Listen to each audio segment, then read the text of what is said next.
employee of her company, Terry was probably the front runner, but saving money getting personalized discounts with a commercial auto quote from Progressive, well, that gave Terry the edge. Over Terry. Terry. Keep awkwardly chanting your own name, Terry. You deserve it. Woo! Be your own Terry. See if you could save in as little as 7 minutes at progressivecommercial.com. Progressive Casualty Insurance Company and affiliates. Discounts not available in all states or situations. WFOM and W292 EV Marietta, a Dickey broadcasting station. This hour is presented by Subaru of Gwinnett. You'll love the difference. The Morning Extra, only on Extra 106.3.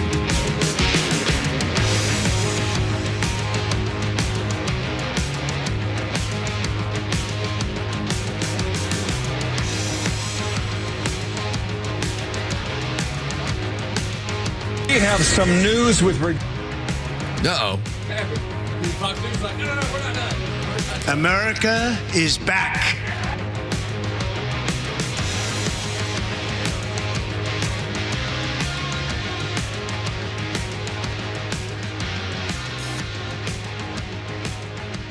Fall off a couch. The amount of times that as I'm watching that early on, well, by the way, good morning. Good morning, y'all. Sorry. The awesome part about last night was, you're waiting for what I believed. I was like, I'm going to get a show. And I also believed that the Democrats were going to put on their own version of the show. They were going to be a distraction. They were going to be a pain in the butt. Maybe they're going to walk out. And the later into the evening it got, the more you recognized them's childish. Yes, that's right. That's all they had. And their little signs that they were trying to hold up, did you notice by the end, they weren't even bothering anymore? Well, and they're getting roasted on social media for the stupid, the childish display. It started out with Al Green from New York, the representative, and CNN says 80% of their viewers, 80% of people that were watching and that they were able to poll, 80% said his behavior inappropriate on CNN, on the Communist News Network. And 80%, Los, said that's unacceptable. Well, it was cringeworthy. It totally was. You have the president of the United States that is speaking to a joint session of Congress, and you have the Democrats who've decided, all right, so how can we distract? How can we make it about us? And it's the commander-in-chief. So you're just waiting to see what he has to say about whether it's economic policy, whether it's foreign policy. What is he going to bring up that's going to affect the future of this country? And all they could do was sit there. And even when he joked around about, that's an applause line. It's like, I know they're not going to applause, though. That's right. We have that cut, too. Do you have it, Jerry? Jeray's got it for us. Just this, I thought, set the tone, and it was so truthful and so honest. No matter what I say or do, we've just paddles. He brought it up. They would be cheering for cancer. He's like, I could get rid of some horrible disease, and they'd be like, Yeah, and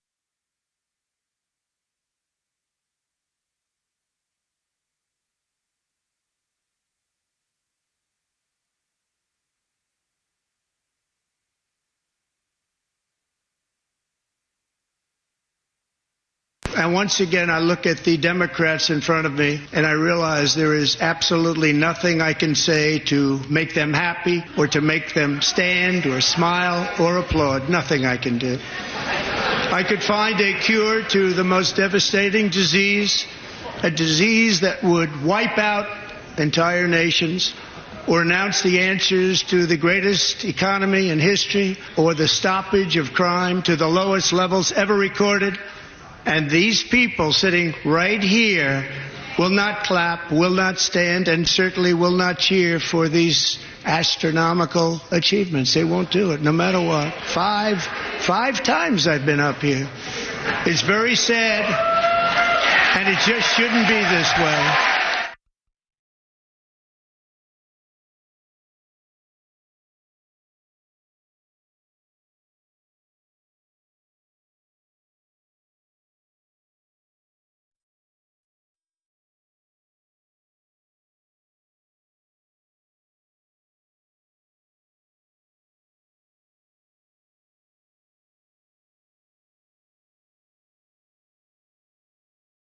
It's a Lone Star, by the way, sir. Yes, sir. Want to make sure you got that right. Yes, let me get it all correct. See, I'm not a Texan. That's why I would. That's the Lone Star State, sir. Yes.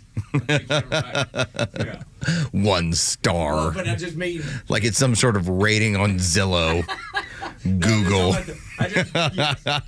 No, I noticed it too. I saw it and I was like, that's really cool. I thought it was too, man, because he loves his state like I love Georgia. Like I love the state of Georgia.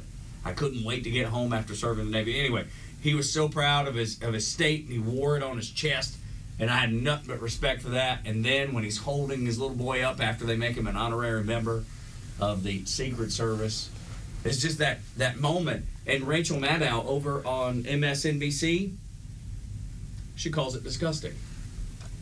She says President Trump celebrating a young cancer survivor is disgusting. For the record, it's disgusting that the president made a spectacle out of praising a young man who thus far has survived pediatric cancer, as if the president had something to do with that.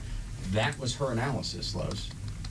That's the analysis. That's what she took from that moment. This woman, and like many of those Democrats, have no humanity. Their humanity is gone. They can't even be human. They can't feel. They can't have emotion.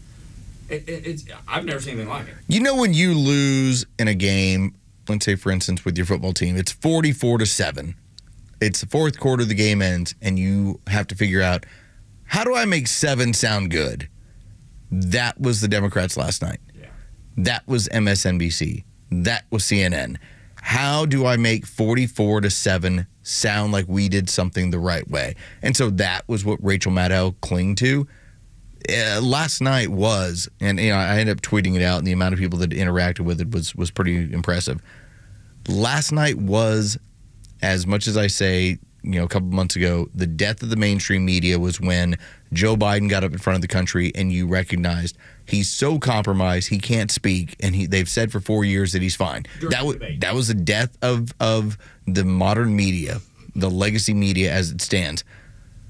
Man, last night felt like the death of the Democrat Party. Like, it's going to have to go a different direction based off of where it is right now. And now I don't know what direction that's going to be, but it can't be the current one. It's not going to work. No, you're right about that. It'll have to be a different party, though, because as we discussed yesterday, Los, there's not a moderate. And I was telling my wife this last night. There's not a moderate that can win. What moderate can go and get the votes to win the primary by saying, hey, we don't need to do that crap anymore? And I think after last night, maybe they all have a shot at it, because they recognize that it can't go on like this any longer. They can't continue like this any longer. Another moment on MSNBC that I saw was when Michael Steele and one of the other analysts, and please forgive me for forgetting her name, they said whoever came up with the paddle idea needs to be fired. This is MSNBC. Yeah. They're like, this was the worst performance we've ever seen out of the Democrat Party by the behavior of their own party. Well, this started yesterday morning when they pre-recorded the same message, and it was 22 different Democrat senators, the exact same message.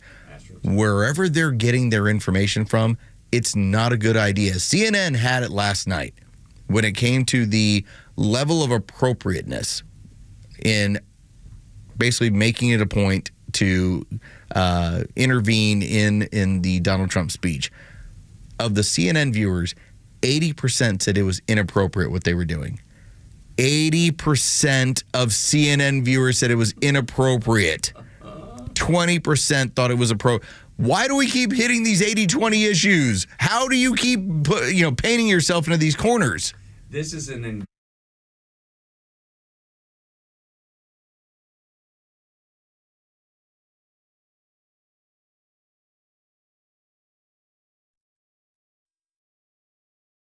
do it. He was like, do not create this. He even realized. Nancy Pelosi was like, do not walk out. Sit here in solidarity. And most people didn't walk. I mean, there was a handful of people that walked out. The woman with the sign in the very beginning, this is not normal. Democracy's not normal? What is it that's not normal? The American people voted in a landslide to elect that man president? Like, what part is not normal? Explain your sign. If I have to search to figure out what your sign says and what it means, then you failed. The whole point is to make it simple.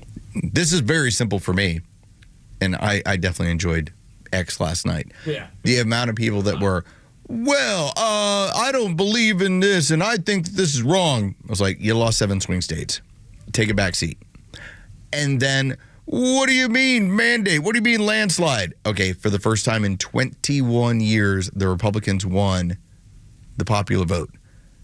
All right, you've been in charge for 12 out of 16 years. Clearly, the country decided this was the direction to go. And so your retort to the American people is, I'm going to interfere with the faux State of the Union, basically, joint session of Congress, speech from Donald Trump.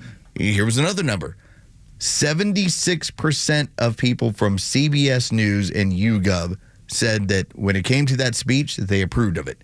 76%. Back to the 80-20 issues. 76-23. That's about as close to 80-20 as you get. I tried to save all these, by the way, as I'm like bookmark.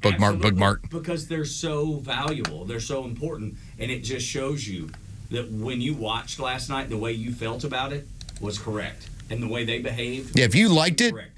That was the majority of Americans. Yeah, you were in the majority there. I text y'all after it was over. You know that opening scene in Top Gun Maverick? And all you hear is, highway to... down.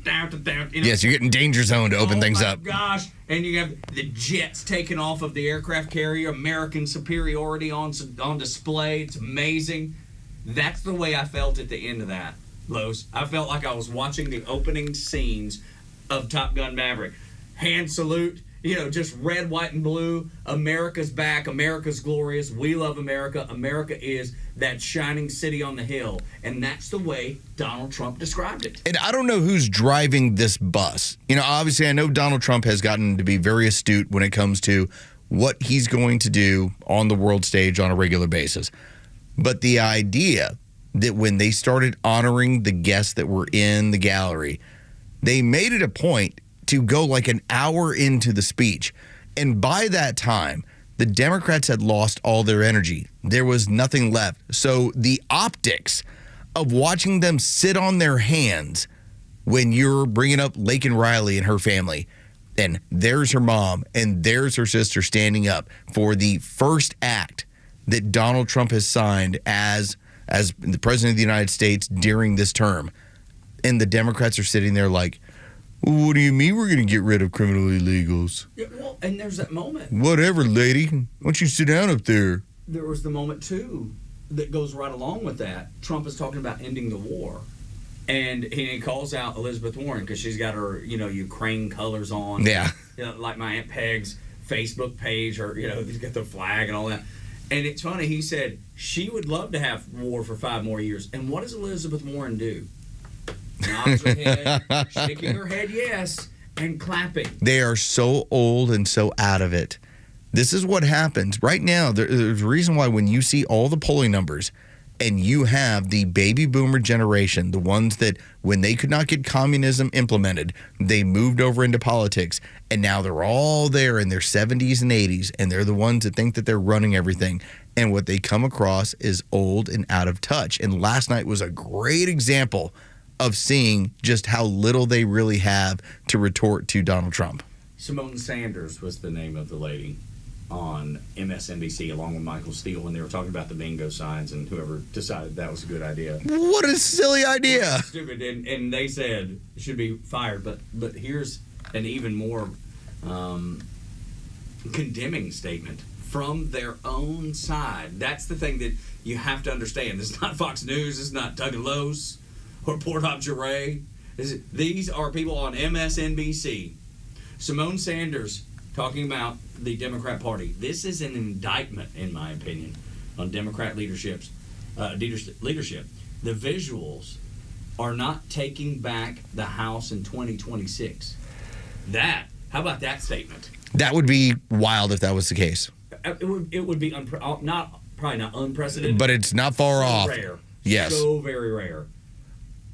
But the fact that she sees their behavior and the fact that they have no voice, they have no message, it's a bunch of crazy leftists that don't get along with each other. They don't want the best for America. They don't stand when there's human moments because they don't like the man that's delivering the human moment. I think she may be right. Donald Trump, if this continues, we're only 44 days. I don't know how it'll look in 2 years. But if it were to continue anything remotely like it is right now, her message is exactly right. Trump will win. So I pointed this out to, again, one of my crazy liberal people that follow me on Twitter, and he's sitting there ranting and raving about, well, what's going to happen, and here's what's going on with the economy. And I pointed out, you do recognize that you're rooting for economic calamity where I have never done so. It's like, do you realize how cultist of a view this has to be when you had those Democrats sitting in that aisle? They're rooting for a weird sort of failure, not just a failure of policy from Donald Trump. They're hoping for calamity that causes pain for the American people, because here's the quiet thing that they won't tell you. They hate you. They hate you as much as the establishment Republicans hate conservative Americans. They sit back and I can't believe we have to put up with these fools. The Democrats look at the entirety of the country in this way. By the way, 69% CNN viewers thought that the speech was positive. They had a positive view of it. Only 31% was negative. It was across the board a home run. And will continue to be that way. And we'll continue to talk about it. I don't know that I've ever seen a display like that in my life. I mean, they couldn't even stand up for the 95-year-old lady, Mark Fogel's mother. I mean, they couldn't stand up for her. They couldn't stand up for a child with cancer. They couldn't stand up for Lake and Riley's sisters and mother. They couldn't stand up in the moments that should have been so easy, so understandable. This child has cancer, and he's very into law enforcement. All they heard was, law enforcement, no. That's right. That's exactly right, man. What's the old thing with politics, shaking hands and kissing babies? I mean, this is 101. This is basic stuff.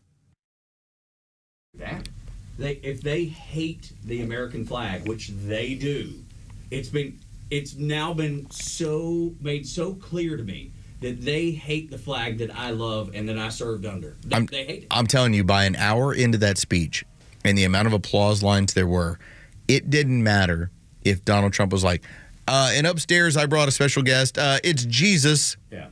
They were going to sit there because they were done with all of it.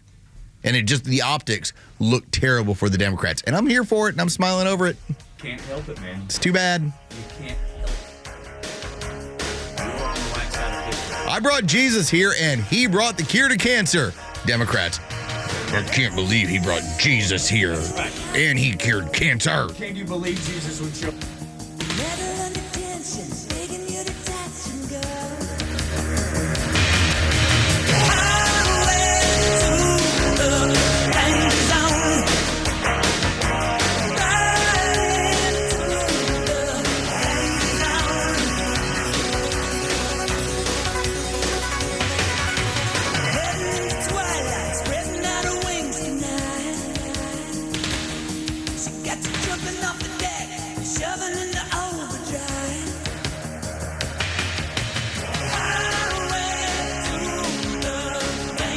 Smile, America. It's an awesome day.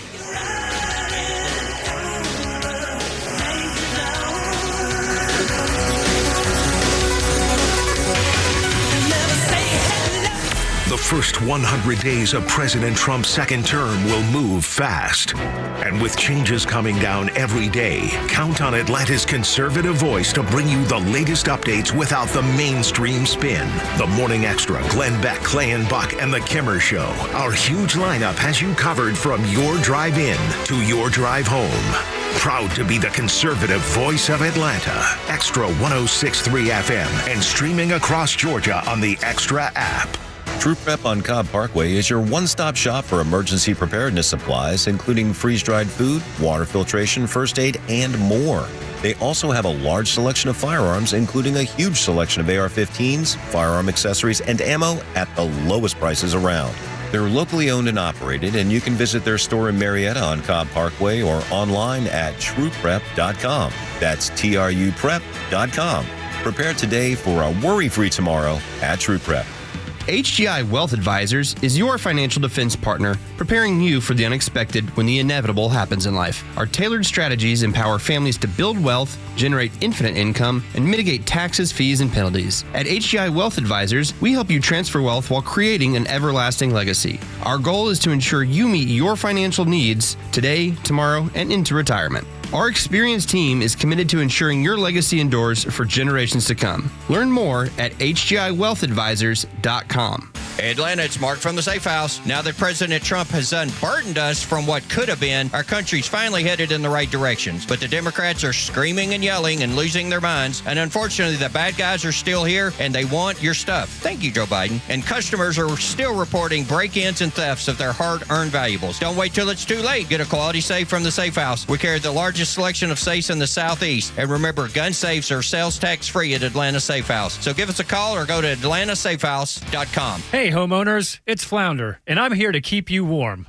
Well, I won't, but my friends at Dobbs Heating and Air will. As a new homeowner myself, I prefer working with local, family-owned companies who value what matters to me and treats my home like it's their own. The Dobbs family have a passion for what they do, and taking care of people is their primary goal. So if your home needs help staying warm right now, call Dobbs Heating and Air and experience the Dobbs difference. And check them out online at dobbshvac.com. Hi, I'm Chris Lalamia, owner of the Trusted Toolbox. Are home repairs piling up? Are you feeling overwhelmed? Relax. We've got you covered. From drywall dings and leaky faucets to deck repairs and trim replacement, we're your one-stop shop for everything for your home needs. No more juggling multiple contractors. Just call us at the Trusted Toolbox and we'll handle it. Your home deserves the best, and we don't want you breaking your back trying. Call the Trusted Toolbox today at 770-623-3097 or visit us at thetrustedtoolbox.com. The Trusted Toolbox, your one-stop shop for home repairs and more. If an emergency happened tomorrow, would you truly be prepared?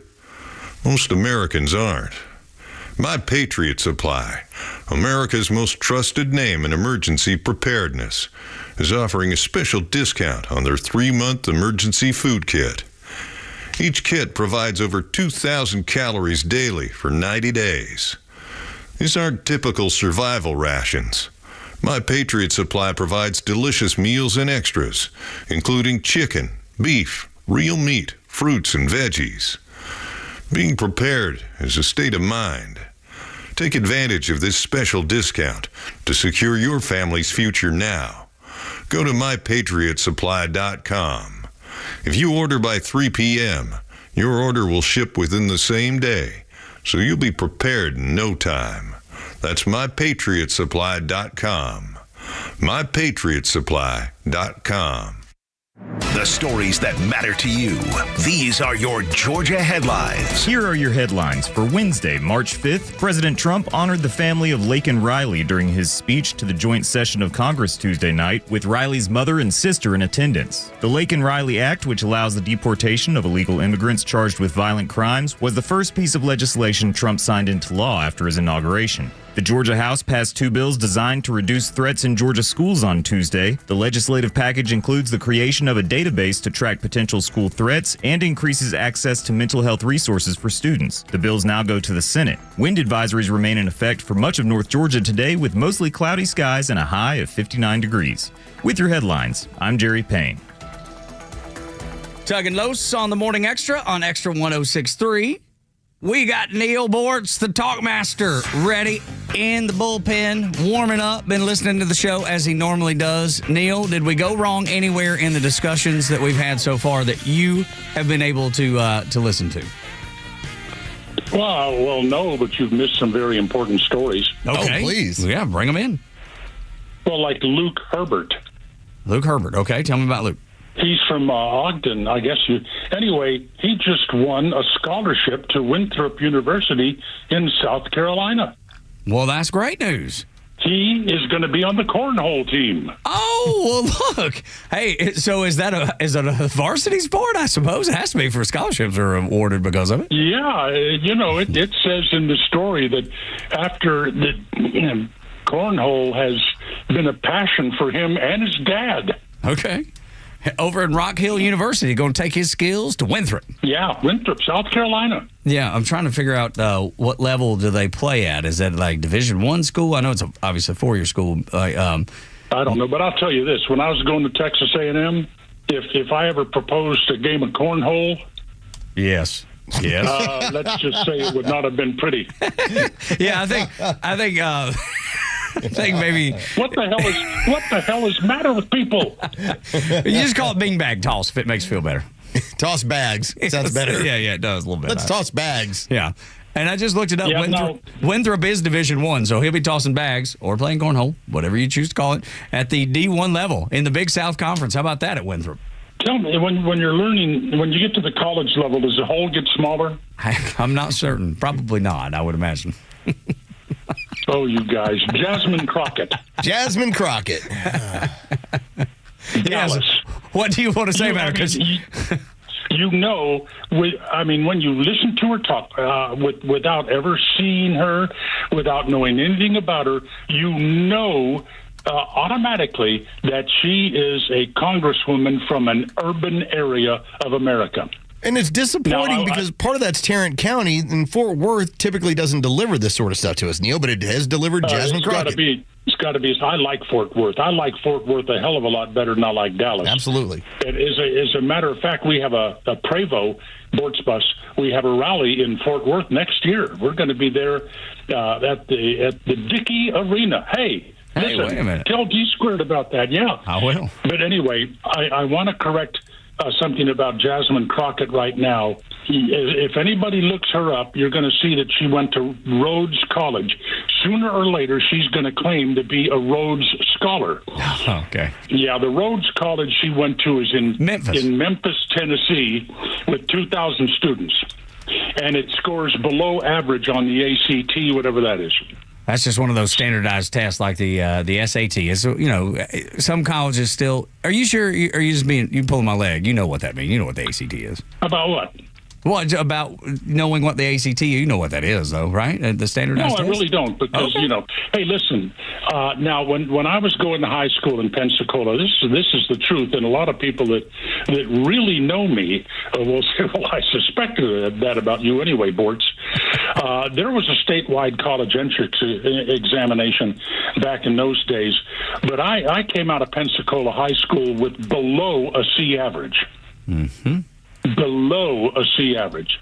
And it was only through my score on a college entrance exam that I ever got accepted into a college at Texas A&M. But I was so bored in school. Were you just smarter than everybody else? Is that what I'm hearing? No, I'm not saying that. I'm saying I was bored. The only thing that interested in me was the speech class and debate. Okay, yeah. So the things that you enjoyed, you were really good at, and everything else, you just couldn't care less and didn't pay attention much. No, absolutely. I think that's a boy thing, though, don't you? Like boys, I think boys go through that more than girls. Because my son's the same way. Obviously, the girls pay more attention down in the grade high school, college level. It's only when they get out of college that everything falls apart. And by the way, what's it going to take for the voters to wake up? I mean, not one single Democrat could bring themselves to vote for the idea that men should not compete in women's sports. But Neil, the voters have woken up. They are awake to it. The Democrat, the Democrat Party hasn't. Yeah, the Democrat Party. I mean, do you think the voters will recognize or remember this at the midterm elections? I don't know. Voters I don't know whether I give them credit for a good memory or a really sick one. But not one single Senate Democrat said, you know what? This is right. Men should not compete in women's sports. Now, I've said many times that all of us are going to have to hurt. It's going to be pain for all of us to get this country back online after the. We talk about it here all the time, Neil. That's exactly right. Yeah. Well, one of the things that people are going to have to hurt may be women athletes. And it may take women athletes in college and elsewhere to say, that's it, we're not competing anymore. Let the men have the entire sports world. You're seeing that happen, Los, and you've probably seen it more than anybody keeping up the way you do. But that was the challenge that the Biden administration had that eventually got taken out in the courts when it came to Title IX. If Title IX is respected, this stuff goes away. But that is why the Democrats are trying to denigrate Title IX so that they can have this weird faction of men that believe that they're women competing against women. And Neil, we looked at the numbers. 67% of Democrat voters also agree that men should not be competing against women, but yet, as you pointed out, 100% of their senators voted against it. I know it. And listen, it's unexplainable. And then, bless my heart, I lost the article. Maybe one of you ace researchers can find it. The Atlanta Journal-Constitution, earlier, maybe it was the end of last week, they had a big article about how tough it is for families now to raise children in the current economic crisis, especially single moms. And, and they blamed it on everything in the world except the true cause. And, well, let's go back to Sam Kinison. I miss Sam Kinison. You remember his thing about... Yeah, you remember his thing about let's stop sending food to these... Food don't grow in the desert! It's sand! It's always going to be sand! Go to where the food is! Well, send them luggage. Move! There's no food where you live.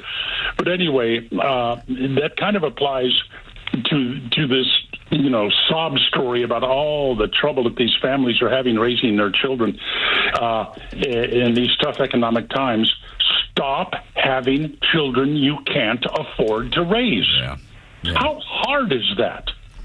Yeah, if you can't just be responsible. To raise them. Yeah, be responsible. And so Sam Kinison could do a bit on that, but the people in this country, I think, well, honey, do you want to have a child? Well, we can't afford a child. We don't have to worry about that. Other people will pay for it. All we have to do is have sex. Yes, right. And now, of course, the media is talking. We're going to have the government is going to shut down. Why can't the media treat that on? Well, what a stupid question, Bortz. Why can't the media treat that honestly? There has never been, and there will not be, a government shutdown. Right. It is only a shutdown of non-essential services. Which, Bortz, that tells me they're going to be easier to find all the fraud, waste, and abuse, the things that we don't need, because the non-essential stuff won't be working. Be like, okay, we don't need that. We don't need that. We don't need that. But in the meantime, most of these... by the way, did you hear what Chuck Todd said on that podcast about Joe Biden? Look it up. He was on some podcast. Chuck Todd was. And he was basically saying, I am sick to absolute death of hearing what a great family guy Joe Biden was. He was not a great family man. He was a hideous family man. Virtually every one of his kids got involved with drugs. Some of their wives got involved with drugs. Stop this nonsense about Biden being a great family man. The only thing he was dedicated to was running for president, and he ran for president in every single election for which he was eligible from the time he got into the Senate. That's Chuck Todd? I wouldn't have expected that out of Chuck Todd. Well, they're all saying it now on their way out, Neil. That's the interesting part, that they spent their time in the media making the money that they were, and I get it. It's part of the job. But they are now, as they're all getting away, recognizing, man, I could probably make a nice bit of money here if I tell people the truth about what was going on in the Biden administration. Yeah, and have we heard anything from Biden in the last month? Not a word. No, he's asleep somewhere. I mean, he's not able. He's not capable. He wasn't capable then. Jill hasn't said anything, so we haven't heard anything. Yes, that's right. That podcast, by the way, was The Warning with Steve Schmidt, the podcast. Chuck Todd also talked about how he was furious that Biden ran, but yes, the family part was the part that raised the most eyebrows. Because where were you? It's easy to do it now after the fact. Where were you when it mattered? Why couldn't Chuck Todd say some of this stuff when he was back hosting all these big-time TV shows? That's right, Neil. But and Los and I have talked about that a whole bunch. Like, it's so easy to do it when it doesn't matter. It's so easy to do it then. Why don't you have that same bravery, knowing what's best for the American people, knowing honesty is what's going to help America most of all, and you don't have the courage to do it when it matters. You can only do it when it doesn't. Oh, boy. I mean, all of this discussion. Why can't the media be honest about this so-called government shutdown stuff? Yeah, there's never going to do it, man. They know where their bread is buttered. That's the only thing that we can come up with. They know how to get paid, and they know how to push a narrative, and they all agree with the narrative. That's the problem. I think that's probably the biggest problem. Yeah, it's like I always say, you got to know which side of the fence your bread is buttered on. And they do. And I'm really hopeful, Neil, that as we get, because these things come around so quickly, as we get into the midterms, I hope the Democrats as a whole recognize, as their voting group, recognize what their leadership has done, and for the most part, their voters act like purple loofahs. Maybe, but how many? What percentage of voters in this country do you believe base their vote almost entirely on what they can get from the government? I'd imagine a large amount. A lot of it's tied to your wallet. Yeah. Well, there is no right to vote in the Constitution. That's right. It's a state issue. Yeah. There is no right to vote. And I think that America would be healthier if we would recognize that there is no right to vote and then start working on ways to limit the people who get to set the course of this country. You can live here, you can take advantage of the rights, take advantage of the benefits, but you're not going to get out there and make these decisions that affect the future of this country without showing that you have at least some basic qualifications. And one of them should be that you're not a net tax consumer, that you don't get out there and live off of government transfers. Yes, sir. Any money you get from the government, you earn. That's right. No, I think that's logic. That's common sense. And maybe we'll get back there. And then who was it that said they got in trouble for saying that Social Security is a Ponzi scheme? I don't know. We say it all the time. Elon Musk is the one. Yeah, Elon brought it up. It perfectly fits the definition of a Ponzi scheme. Absolutely right. If the American people knew what Galveston County, Texas did in 1983 when they took all of their government workers in Galveston, Texas, took them off of Social Security, kept the taxes exactly where they were, but established a private account for every county worker, every one of them, and invested those Social Security funds for them. Do you know the death benefit, and I haven't checked on it lately because I haven't been dead lately, the death benefit that you get under Social Security is something like $250, something like that. In Galveston County, Texas, the death benefit, it was 5 digits. I mean, these people were getting $15,000, $20,000 death benefits. They owned their social accounts. Their accounts couldn't be taken away from them, and they, in many cases, were retiring with higher retirement checks than they were earning when they were working, all because they privatized it in Galveston. And the Democrats in Washington became so petrified, their pucker factor went in the minus numbers.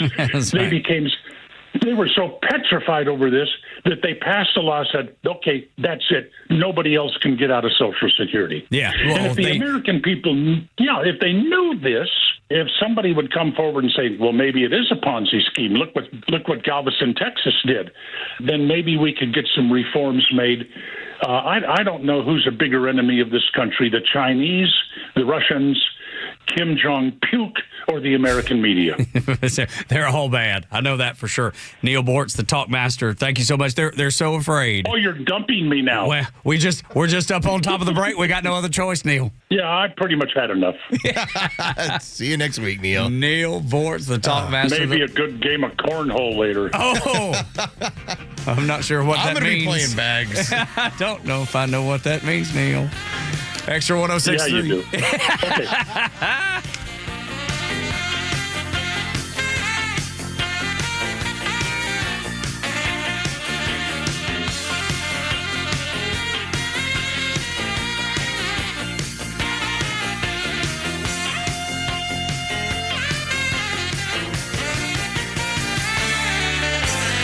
The latest sports news, powered by 680 The Fan, and driven to extra listeners by RBM of Atlanta in Sandy Springs, Atlanta's Mercedes-Benz connection since 1964. Here are sports headlines for Wednesday, March 5th. The Atlanta Hawks dropped the second game of back-to-back last night as they lost to the Milwaukee Bucks 127-121. Trae Young had a big night, 28 points, and handed out 13 assists from around the league. Lakers forward and 40-year-old LeBron James became the first 50,000-point scorer in league history with both his regular season and postseason scoring totals added together. From Braves spring training after a scoreless tie yesterday, the Braves, they are off today in terms of spring training action. The team will be back in action tomorrow afternoon as they host the Miami Marlins. With your sports headlines, I'm Carlos Medina.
The smallest Mercedes-Benz SUV goes big on innovation. With a virtual voice assistant, dual 10.25-inch displays, and wireless CarPlay standard. A hybrid 221 horsepower Turbo 4 8-speed transmission and 18-inch wheels are wrapped in sporty style. Get an exceptional offer on the 2025 Mercedes-Benz GLA 250 SUV. Just $439 per month for 39 months with $44.33 due at signing exclusively from RBM of Atlanta in Sandy Springs. Contact RBM of Atlanta for details on this vehicle and many other models during the RBM of Atlanta's spring sales event. Special lease rate available only to qualified customers exclusively from Mercedes-Benz Financial Service through RBM of Atlanta, Sandy Springs through March 31st, 2025. Excludes tax, tag, title, and Georgia Lemon Law fees. Contact RBM of Atlanta for details on this and other exciting offers. Visit us at rbmofatlanta.com or call us at 770-390-0700 for details. Shooting drills. A coach who knows the game can teach their team how to improve.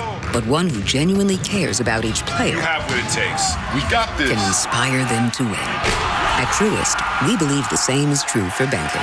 Because when you work with someone who knows a lot and cares even more, you're unstoppable.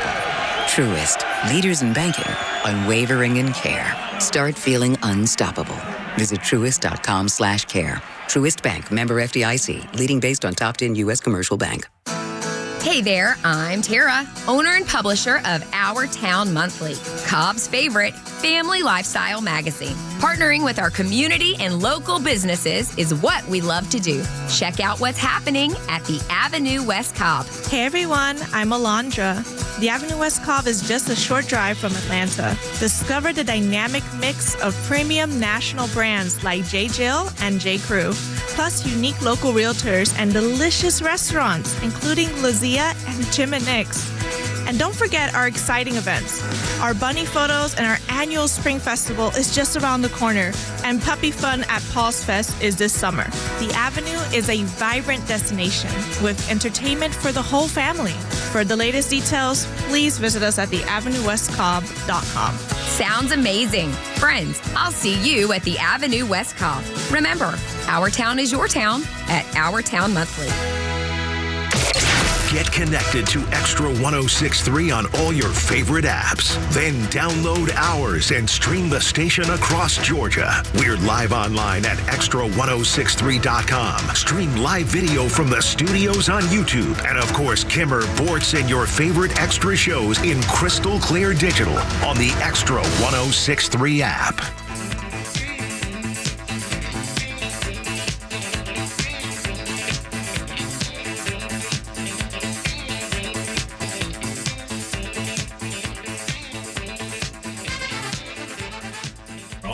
High and mighty until it comes down. Like Zelensky's a perfect example of it. How defiant he was last Friday in the Oval Office, and now already groveling, coming back. We're ready. We are ready. Please, I'm sorry. We are ready. Just kidding, Mr. President. I was testing you. Exactly. And you win. I mean, it's just like, I'm going to lay down and roll over because you got all the cards. Don't you ever use that as like reverse psychology on your wife? Like you may have overstepped your bounds and you just say, I was just testing you, making sure you're on top of what you're doing. Of course. Just kidding around a little bit. That's what Zelensky had to do, and that's what he's done. And I expect that you're going to see a lot of this when it comes to tariffs as well. People rolling over. You already have the UAW, the United Auto Workers. They've already said, we love the tariff idea. This is going to hopefully help us to reverse some of the damage that was done in the 90s with NAFTA and even now with the USMCA. You have people that are in the know that experience this and have this affect their livelihoods all the time. And they are saying, yes, we want it. Now, Democrats, of course, they're melting down over it. But you see Trudeau got a little lippy. Let's see how long that lasts. You see Mexico, Claudia Sheinbaum, the president down there. She got really, really lippy, and then all of a sudden she has really changed her opinion too. She's handing over terrorists, which is against the Mexican Constitution, by the way, for her to do that. She did it anyway. Well, she's a Marxist. She didn't care about the Constitution. She's not worried about the Mexican people and their laws. Right. It's a narco state. But she knows what's about to happen to her country, and so does Canada. They all know. They all know what's coming. So if you just want to go through the numbers, and we'll play this audio that we played first week in February, and it rings true once again today when you talk about what's going on. Canada and Mexico are going to capitulate. And why? Well, first off, when it comes to Mexico, 84% of their exports head to the United States. What was that number again? 84% of what they create heads to the United States. Now you know why Claudia Sheinbaum is sending terrorists that we've been looking for decades to Donald Trump. Canada, 77% of their goods head to the United States. That is why they have such crazy tariffs trying to protect their goods so that, hey, make sure nobody comes into our area. Make sure we're able to send what we send out. I want you to take a listen to this. Again, this was something we played from first week in February. It's like February 2nd. This is a person it's very funny, who encapsulates why the tariff game is being played and how the United States is going to win. Take a listen. Hey, you liberal fruitcakes. See a lot of you crying over tariffs, saying it's going to destroy the economy. Want to look at trade economics? First, a tariff is a tax imposed on a country's imported goods and services. The United States only imports 15% of goods and services internationally. The rest is domestic. Now, a lot of you are concerned about what's happening with Canada and Mexico. Well, you remember that 15% I talked about? Canada and Mexico only produce 5% of that. That means between both of them, they only produce 5% of the United States GDP. So guess what? This trade war is going to turn both of those places into a third world country, although Mexico already is one. Now the reality is we don't want that. But the United States is tired of being taken advantage of by the countries who are refusing to pay their fair share. And we all know you guys want fair share. And tariffs are a way of achieving that. It's simple numbers. Yeah. We are only importing 5% of our total GDP from these two countries, whereas Mexico is sending us 84% of their goods. Canada, 77% of their goods. They're both going to capitulate within about 24, 48 hours. Just like Zelensky did. Yep. He had no cards to play. He knew it, and the EU knew it. The EU vocally, out loud in the media, we've got Zelensky's back. We are not backing down. We are supporting Ukraine. And also saying at the very same time, you better work that deal because we can't back you up. Our militaries are completely destroyed. We've not invested in our military in 30 years, 40 years, 50 years. Why? Because we didn't need to. The Americans are going to take care of it. Now you got them all of a sudden worried about it because they don't have that. They don't have that military. And now that Donald Trump has told them, we may not come to your rescue until you're willing to contribute, you're willing to participate, we may not come to your rescue. And now you see the EU saying we're going to invest billions and billions over the next few decades. Same way with tariffs. They don't have the cards to play. Donald Trump does. It's a simple game. It is.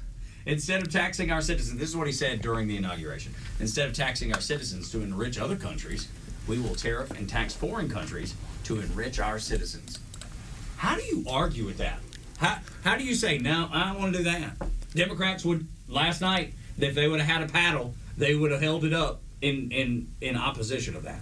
It almost feels like the United States has been the big bad bully with a baseball bat, but refuses to ever use it or even to just admit that they might possibly use it against you. Donald Trump just looks at this and says, we can crush your economies at any point. So why are you playing so unfair? Are we supposed to allow it just because we're the big bad bully with the baseball bat? No. If you want to, I'll hit you with this bat until you make it fair. And that's all. I like that. Me too. Why not? Well, it's because any other industry operates this way. The American people are tired of seeing our country pushed around. We're tired of seeing our country taken advantage of. We've thought the things that Donald Trump is saying for decades. I've thought it my entire adult life. Everything that Donald Trump is saying, I was like, why are we not doing this? Like, I found a great tweet from Vivek Ramaswamy, if I can dig it up real quick. And he just went through all the things that I have believed for as long as I can remember. And you just got to the point where you couldn't say it. You weren't able to say some of the things that Vivek had laid out that I believed. Like, I got to pull it up right here. God is real. There are two genders. Humans flourish. Human flourishing requires fossil fuels. Reverse racism is racism. An open border is no border. I could go on. There's a bunch of them. Those are the common sense things that Americans have been feeling for decades and weren't allowed to say anymore. Now we are. Yeah. Donald Trump's America. In Donald Trump's America. Doesn't it feel good when you get a chance to do that? In Donald Trump's America, we're going to be honest with people. And use common sense. It's not outlawed anymore. We are not going to be caught up in the 30 years ago PC culture where there's only certain things you can say.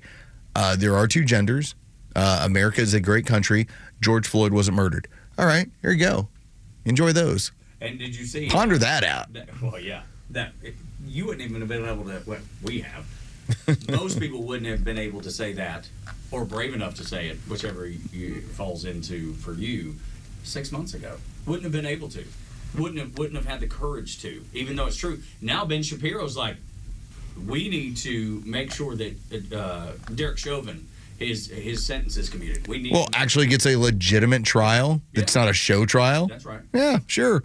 Why not? Within this country, as long as we're righting all the wrongs that were caused by a show government, a banana republic, then it should be everyone and everything. The 4 years you were, and I've got a topic on this coming up, next hour after that. You were living in a banana republic. Imagine that you were in a scenario where the opposition party, the one that looks at you and says they want not just destroy you, they want to kill you. Your opposition party was using your tax dollars to fund organizations to go after you and to make your opinions smaller and to drown them out. They were using your money to do it because if you just leave them to their own devices, let them live on their own, they can't survive in the arena of ideas. We'll come back.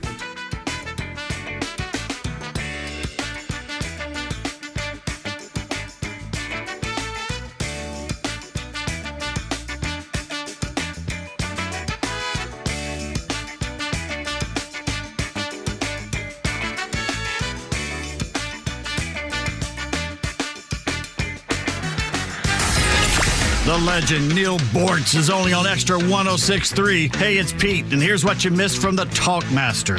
So let me stop pussyfooting around and cut to the chase. The world needs to know that the United States is going to stand behind any country that fights terrorism, especially terrorism born of that rag picker who was wandering the Middle East several centuries ago and suddenly decided, hey, I'm going to start a new religion. Hamas is merely carrying out the mandates of Muhammad, disgrace be upon him, as set forth in the Quran. You don't start stopping them now.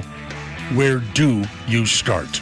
Let's see if they have any more fear of Donald Trump than they did of Joe Biden. Catch Neil's commentary every day on Extra 106.3 or listen anytime on the Extra 106.3 app. Advisory services offered through Master Plan Retirement Consultants, Inc., a registered investment advisory in the state of Georgia. Insurance, tax, and commodity services offered through Fricks & Associates, Inc., DBA Master Plan Retirement Consultants. The aforementioned are affiliated companies.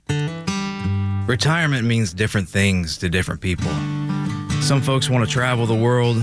Some folks want to spend more time with grandkids. For me, I'm looking forward to spending more time with my guitar. Whether extravagant and robust or simple and cozy, every retirement needs a plan. You wouldn't take a trip without directions. You have to know where you are before you know where you're going. Master Plan Retirement Consultants have helped many like you plan for their own retirement. Not only does Master Plan help you create the roadmap, they join you on the journey. So whether you want to travel the world, become a pickleball champ, or just looking for a good porch, a sturdy rocking chair, and an acoustic guitar, remember to plan well because the destination is worth it. Visit masterplanretire.com to schedule your complimentary consultation today. Sales excellence expert positions offered by Kuhn & Nagel Incorporated in East Point, Georgia. Manage and support the end-to-end tender process for air and sea freight logistics. Collaborate with internal teams and external stakeholders to develop competitive and compelling tender proposals. Must be willing to travel domestically 30% of time and internationally 10% of time. If interested, please submit resume to mary.boruch@kuehne-nagel.com. You've likely heard about Relief Factor and how so many people enjoy a better, more pain-free life because of it. If you're dealing with everyday pain, it makes sense you'd want to try it first. Well, Relief Factor makes that pretty pain-free too, with their 3-week quick start for just $19.95. An easy, affordable way to see how it could literally change your life. Relief Factor is a daily supplement that fights pain naturally. Developed by doctors, Relief Factor doesn't just mask pain temporarily. It helps reduce or eliminate pain. In fact, the longer you take it, the more effective it is. Trying it couldn't be easier with their 3-week quick start for only $19.95. That's less than $1 a day. And it just takes a phone call. 1-800-4-RELIEF. That's 1-800-4-RELIEF. Wherever you're having pain, every day you feel better is a day you live better. Try Relief Factor's 3-week quick start today. Visit ReliefFactor.com or call 1-800-4-RELIEF. That's 1-800-4-RELIEF. Have you thought about securing your hard-earned assets? Do you have concerns about the future? Protecting assets is crucial, and that's where Nelson Elder Care Law excels. As a family-owned and family-focused firm, we provide absolute assurance and peace of mind through our trademarked Absolute Protection Trust, tailored services in estate planning, probate administration, Medicaid crisis solutions, guardianship, and conservatorship. Our goal is to exceed your expectations and empower informed decisions. Visit NelsonElderCareLaw.com for asset protection and peace of mind. WFOM and W292EV Marietta, a Dickey Broadcasting Station. This hour is presented by Van Sant Law, VanSantLaw.com. Back, our spirit is back, our pride is back. Our confidence is back. Saying in an hour, 40-minute address before a joint session of Congress, he's accomplished more in 6 weeks than other presidents in 4 years, delivering on what he called an election mandate. We won the popular vote by big numbers and won counties in our country. And then as Democrats booed the president, some holding up signs fast and false, and this is not normal, Republicans drowned them out with that USA chant. But then Democratic Congressman Al Green got loud, shouting at the president, waving his cane. Mr. Green, take your seat. Take your seat, sir. Take your seat. Then House Speaker Mike Johnson had Green removed, prompting the president to say there's nothing that he can say in his speech to make the Democrats happy. Or to make them stand or smile or applaud. Nothing I can do. After he was finished, Senator Alyssa Slotkin gave the Democratic response. Don't tune out. It's easy to be exhausted, but America needs you now more than ever. If previous generations had not fought for this democracy, where would we be today? Slotkin said Ronald Reagan would be appalled at Trump's approach to stopping Russia's war in Ukraine. As Fox's Lucas Tomlinson. Well, days after the White House confrontation, President Trump read a letter during the speech sent by Ukraine's leader, Volodymyr Zelensky. Nobody wants peace more than the Ukrainians, he said. My team and I stand ready to work under President Trump's strong leadership to get a peace that lasts. Now, the president also announced last night an ISIS terrorist has been captured, believed responsible for the terror attack during the 2021 U.S. withdrawal from Afghanistan that killed 13 Americans. This was a very momentous day for those 13 families who I actually got to know very well, most of them. America's listening to Fox. It's time to throw your overpriced big wireless contract overboard. With a qualifying plan, you can choose an iPhone 14 or a Samsung Galaxy for $0. Make the switch in as little as 10 minutes. No hassle, no gimmicks, just honest-to-goodness wireless priced right. All on America's most dependable 5G network. Claim your new iPhone 14 or Samsung Galaxy by dialing pound 250 and say the keyword Pure Talk. Pure Talk, America's wireless company. Visit puretalk.com for details. Progressive presents Employee of the Month. Small Business Edition. Today's recipient from Terry's Tiny Homes, Terry! Sure, as the only employee of her company, Terry was probably the front runner, but saving money getting personalized discounts with a commercial auto quote from Progressive, well, that gave Terry the edge. Over Terry. Terry! Keep awkwardly chanting your own name, Terry. You deserve it. Woo! Be your own Terry. See if you could save in as little as 7 minutes at progressivecommercial.com. Progressive Casualty Insurance Company and affiliates. Discounts not available in all states or situations. The news and talk I can trust. Extra 1063.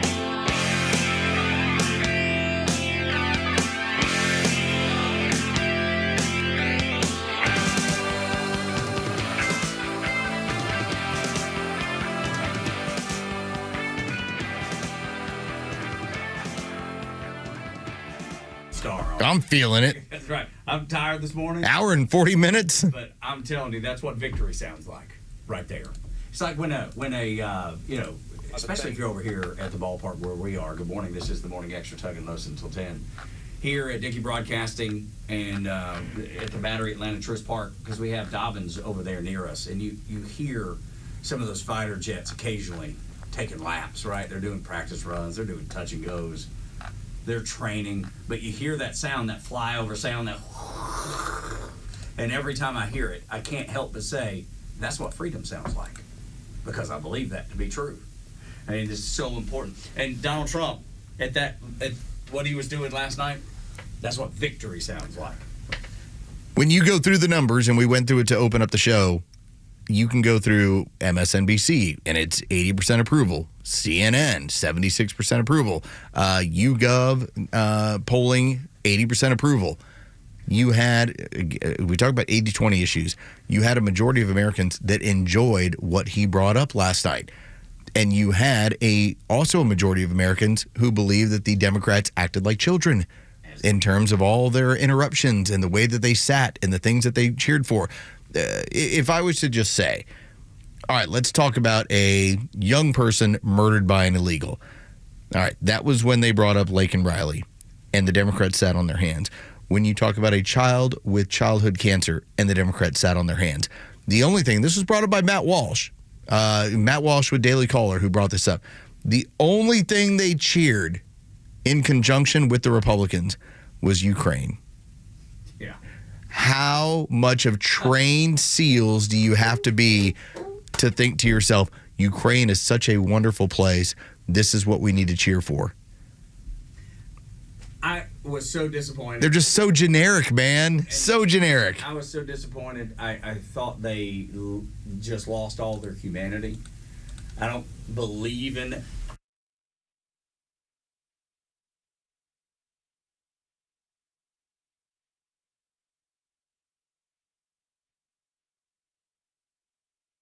the case, and I no longer feel that way. Like the Washington Commanders football team, I know this is an NFL reference, but had they decided to change their name, that would have landed every Democrat on board. What if they were called the Washington Abortions? At that point, the Democrats would be like, yeah, woo! The Washington Ukrainians, yeah, all right. These are these generic applause lines that these people cannot get beyond the cult of their politics. And listen, I had fun with one of them last night. I was joking around with him on Twitter and basically pointed out, I don't think you're dumb, but I do think you're in a cult. Yes, and that's the problem. They don't even recognize it. No, of course not. You don't recognize you're in a cult.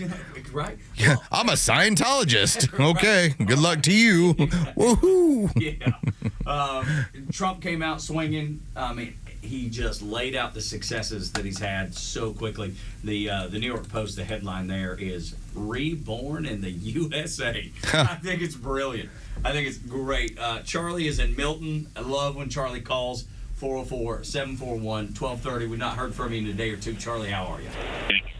Hey, boys, how y'all doing? Good, Charlie. Couple points.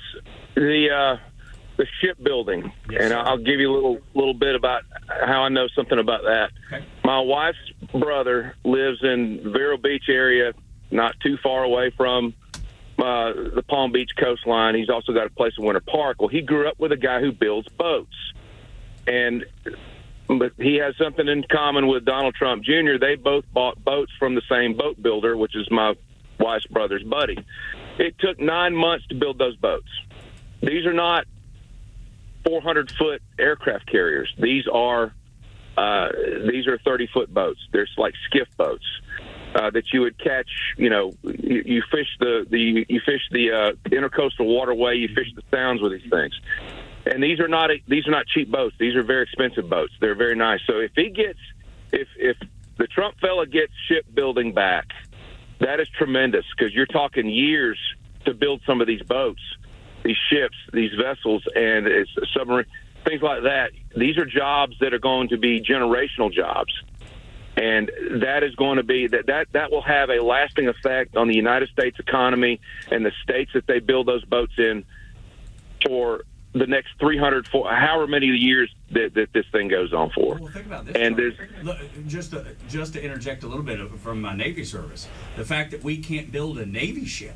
We can't push Navy ships out. And the ones that we have, some of them can't get underway. They have electrical problems. Yes, that's and that's an engineering issue. And you know what Elon Musk is? He's an engineer. Yes, sir, he is. Maybe he knows some guys in the engineering business that my wife's brother is friends with some of those influential people, with Ashley Moody, the senator. He's friends with Pam Bondi, who's now the attorney general, because her two brothers grew up down there in Florida. They know a lot of people in Central Florida. Central Florida is gorgeous. Everybody thinks Orlando. It's just not Orlando. Yeah, that's right. Where they live out there is cows and horses and orange groves. Yep. They have celery. They have watercress. We eat celery and watercress from their farms and the oranges. And they had oranges growing up. They had lemons growing up, avocados growing up. And it's just amazing that all you think about Florida is Orlando and the coastline. The whole central part of it is one big agricultural powerhouse, just like the Imperial Valley in California, just like South Georgia, Alabama, Mississippi. We get shipbuilding and agriculture back. Everybody's Ukraine. Ukraine's got a lot of rich resources also. But one thing interesting about Ukraine, y'all brought that up, is that a great percentage of those people speak Russian with a Russian accent. Yes, sir, they do. There's a reason why that things happened over there, and I think maybe things are going to be a little bit better for the Ukrainians, especially if they take the deal being proposed by the United States, by the leadership, by Trump and Vance and the guys that they're trying to put this in together. This can be a win for everybody. And why the Dems are so against putting America first, putting it boggles my mind. I don't understand it. I really don't. And I'm glad my parents aren't alive to see this, because they would. I'm glad if they would be, then now they'd be happy. But the 4 years of the Biden fella have been just I can't believe it. Thank you, Charlie. Look, first off, a lot of things to get into. First off, yes, when you look at what is going on in Ukraine and into Russia, that eastern part of Ukraine is so fertile with what they're able to produce. When they talk about, it's a European breadbasket. All right, that is where you get so much of your grain, so much of your flour. This is one of the areas of what they have. And the Russians look at it as, well, we live all right up there. We should take it. That's going to be, I think, the big discussion point when it comes to how they're going to settle this war, is who gets to hold what and how much. And I think that's also smart as well when you bring up shipbuilding and when you bring up how we're not building as many as we used to, or that we have an outdated Navy. When you have a strong Navy, you can project power around the world. That's the reason the Navy was created. To project power around the world. Exactly. Well, and to protect shipping, right? Yep. When we send our goods all around the world, we wanted to protect it from the pirates that are trying to steal it. That's the reason the Navy was founded. And if we can't build a Navy like we need, and let me tell you, the Navy is the most important part of our military, because we move the troops, we move the aircraft, we get people where they need to be to fight the wars. And you call it a taxi, you make fun of it all you want. The Navy is the baddest ass freaking branch of the military that we have. And I love them all. But without the Navy, we don't have superiority. But it is the quickest way to project power anywhere around the world. That's exactly right. You send a U.S. naval carrier group into anywhere around the world goes, uh-oh. Yeah. People notice. Wait, what is that? That's 50 miles off our coast? Yeah. Okay. And it is a fully functioning military base.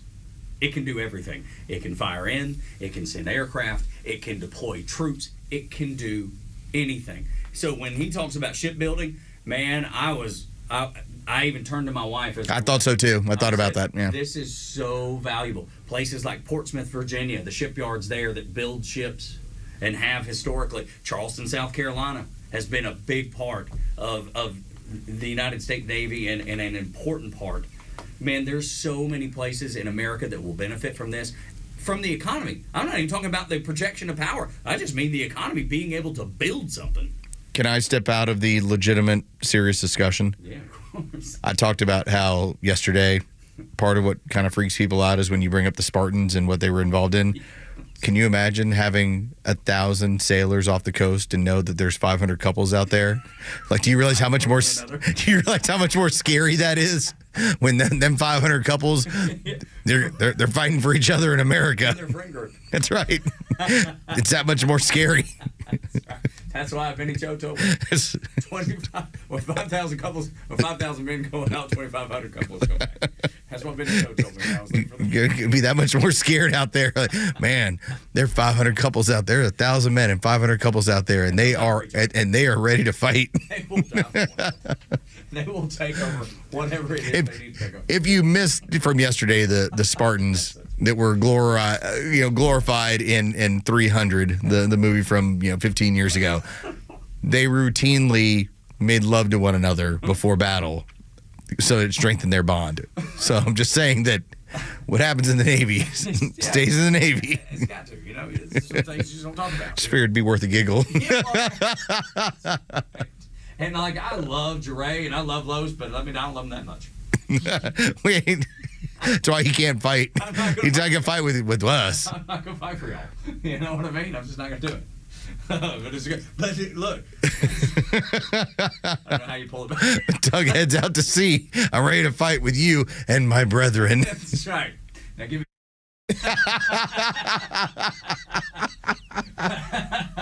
Oh, what a mess on a Wednesday. Okay, reel it back in, everybody.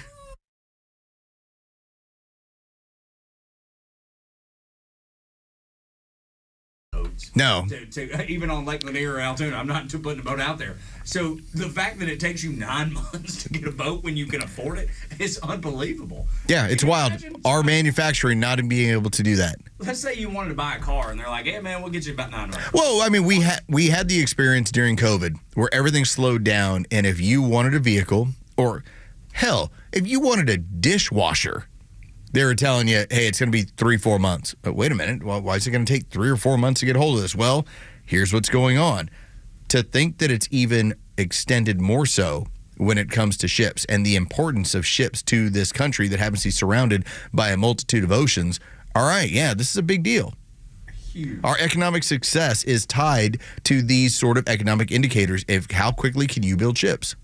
And we are going to return to that. I do believe that Donald Trump will make he said it. There's no reason to not believe him. He said that is going to be a goal. And so far, everything he has said has been a goal in the first 44 days. He has said, I'm going to get this done, and he has. He got everything he campaigned on, he's gotten done. So it gives me no pause to think that he will fix what America is having issue with building ships and getting our military ships out to sea correctly and getting them underway, and then having the recruiting, because that got brought up last night too, which I thought was so important, and Pete Hegseth was at the center of that conversation.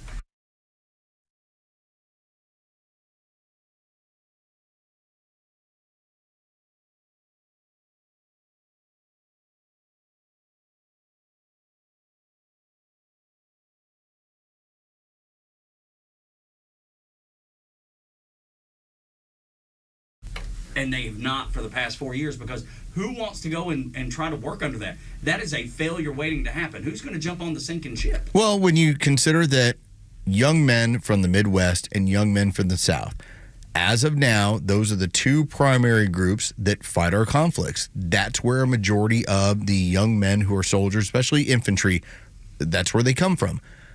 So to think that when you sign up and you're from one of these areas of the country that traditionally is, I won't even say conservative, but let's face it, it's small town America a lot of times.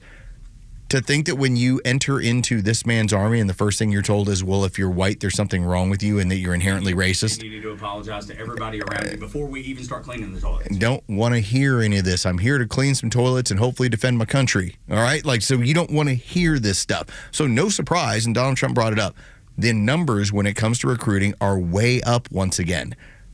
I still remember the night that he won the election and we had the audio from the Citadel. And when they announced it over their PA system of who was going to be the next commander-in-chief, and you heard all of the dormitories go crazy. The roar. Because they believe in the man that they are going to fight behind. When you don't believe in the person that's giving you an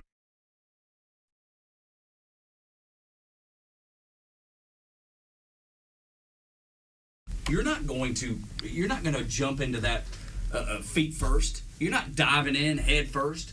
Because you don't believe that you can get the job done, even if you believe in the mission. If you don't have the person that you believe in front of you that you can trust and follow into battle, you're not going to. And think about what Donald Trump did. He went and got Pete Hegseth to be his Secretary of Defense. You mean the Weekend Fox host? Oh, the Weekend guy. Oh yeah, the Weekender. You mean the one with an Ivy League degree and that served his nation honorably? The guy with the tattoo that says "We the People" on his arm. That if you want to say that somebody's an ass kicker, he's the one you should say it about. I don't know that I bet most people couldn't name one Secretary of Defense. Most people can. I bet they can now. All of a sudden, like, you have a man that has "We the People," the most beloved slogan in American culture, "We the People," tattooed on his daggum arm. There's nothing like this, Los. This is what a winning feels like. This is what victory feels like. And I think we're going to continue it. I'm encouraged, man. That's the thing that I've not felt in more than 4 years. I'll be honest. Because they fought Trump the entire first term. Like, this is the first time I felt encouraged about America, and I can't tell you how long. America is back. Yes, sir. This is the Morning Xtra at Xtra 106.3. We'll come back. We'll knock out the headlines. And I don't know if you were counting, but 96 is the number. If you were counting, it's 96. I'll explain what it is next.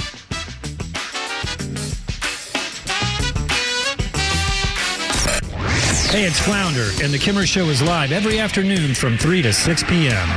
This Jasmine Crockett from Texas is trying to clarify to the American people why Doge is illegal, and Elon Musk has no official role to do this. Keep it up. She said he's an unelected billionaire. You know who else was unelected? Yeah. Kamala Harris as Exactly. the Democratic nominee for president. Yeah. The Kimmer Show, every afternoon from 3 to 6 p.m. on Xtra 106.3 and the Xtra app. Hey, it's a Kimmer. You know, a great smile can make you more successful as well as make you happy. Yes, it's true.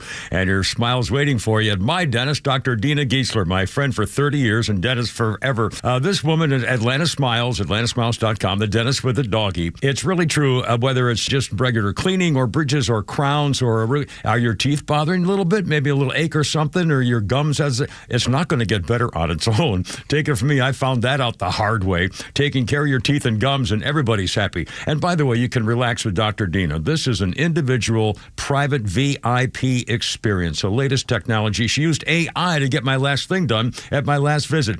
And don't forget the doggy. She's a little doggy to take a nap in your lap while you're getting your work done. And this staff, these ladies are angels, I promise you. You'll love going there. A veteran herself, Dr. Dina, 10% veterans discount off the top. Tell them when you call. 404-262-7733. Your smile's waiting. Get the doggy at atlantasmiles.com.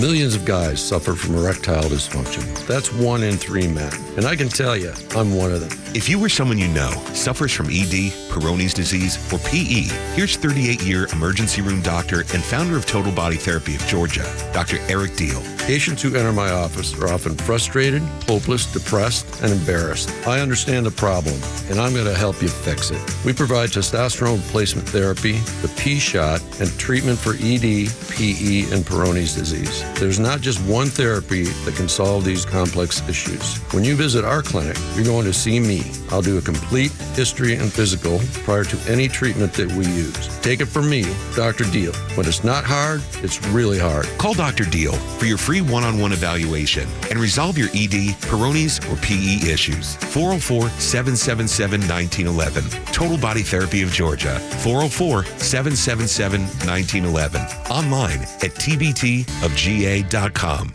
Insurance companies know that you don't know a lot about the law, so maybe it would be better just to let your lawyer make the call to the insurance company when there's a problem. David Van Sant should be that lawyer. He used to work for the insurance company. He knows who to call, what to say, and he has your best interest at heart. Plus, if you don't get paid, either does he. Van Sant Law, 855-GA Injury or vansantlaw.com.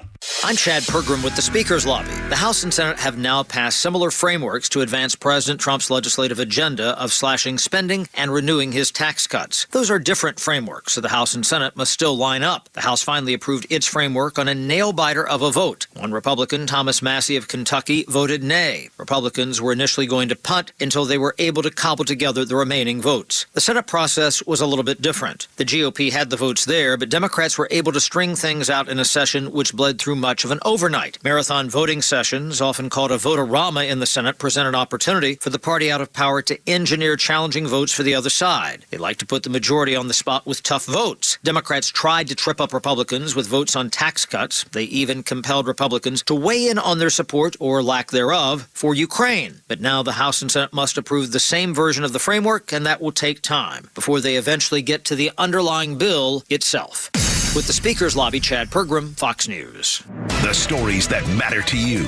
These are your Georgia headlines. Here are your headlines for Wednesday, March 5th. President Trump honored the family of Laken Riley during his speech to the joint session of Congress Tuesday night, with Riley's mother and sister in attendance. The Laken Riley Act, which allows the deportation of illegal immigrants charged with violent crimes, was the first piece of legislation Trump signed into law after his inauguration. The Georgia House passed two bills designed to reduce threats in Georgia schools on Tuesday. The legislative package includes the creation of a database to track potential school threats and increases access to mental health resources for students. The bills now go to the Senate. Wind advisories remain in effect for much of North Georgia today, with mostly cloudy skies and a high of 59 degrees.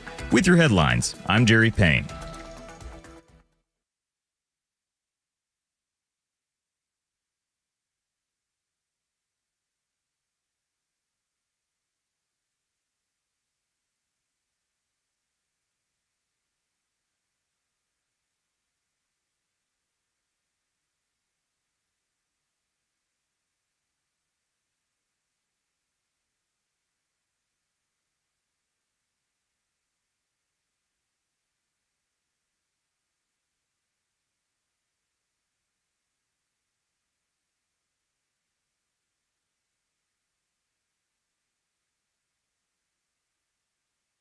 We have some news with regard to Zelensky and Ukraine crossing right now on X. Zelensky saying a lot of things. Here are a few headlines. Says Ukraine is ready to come to the negotiating table as soon as possible. Says about the clash in the Oval Office, it is regrettable that it happened that way. He says it's time to make things right. So that is the word out of Kyiv. We do believe he is back in that country as we speak.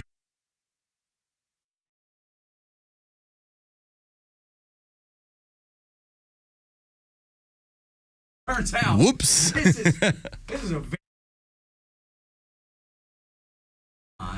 is an American president that will not have the tail wag the dog. I really believed, and it should have been probably about 48 hours. I believed it was going to be 24, 48 hours before Zelensky came back to the table and was like, where do I sign? Give me a pen. Now, it did last a few more days beyond that. But it was still the same thing because he was begging by the time they were sending him out of the White House that he was ready to sign. Please don't let me leave, dude. Please don't make me leave. Please don't make me leave. Then he went and met with Europe and realized right away, oh, there's no help here. See, but I think that's why it took so long. It took longer than maybe we would have expected because he went to Europe thinking, maybe he was thinking that, okay, they're vocal about supporting us. They're vocal about giving me everything I need.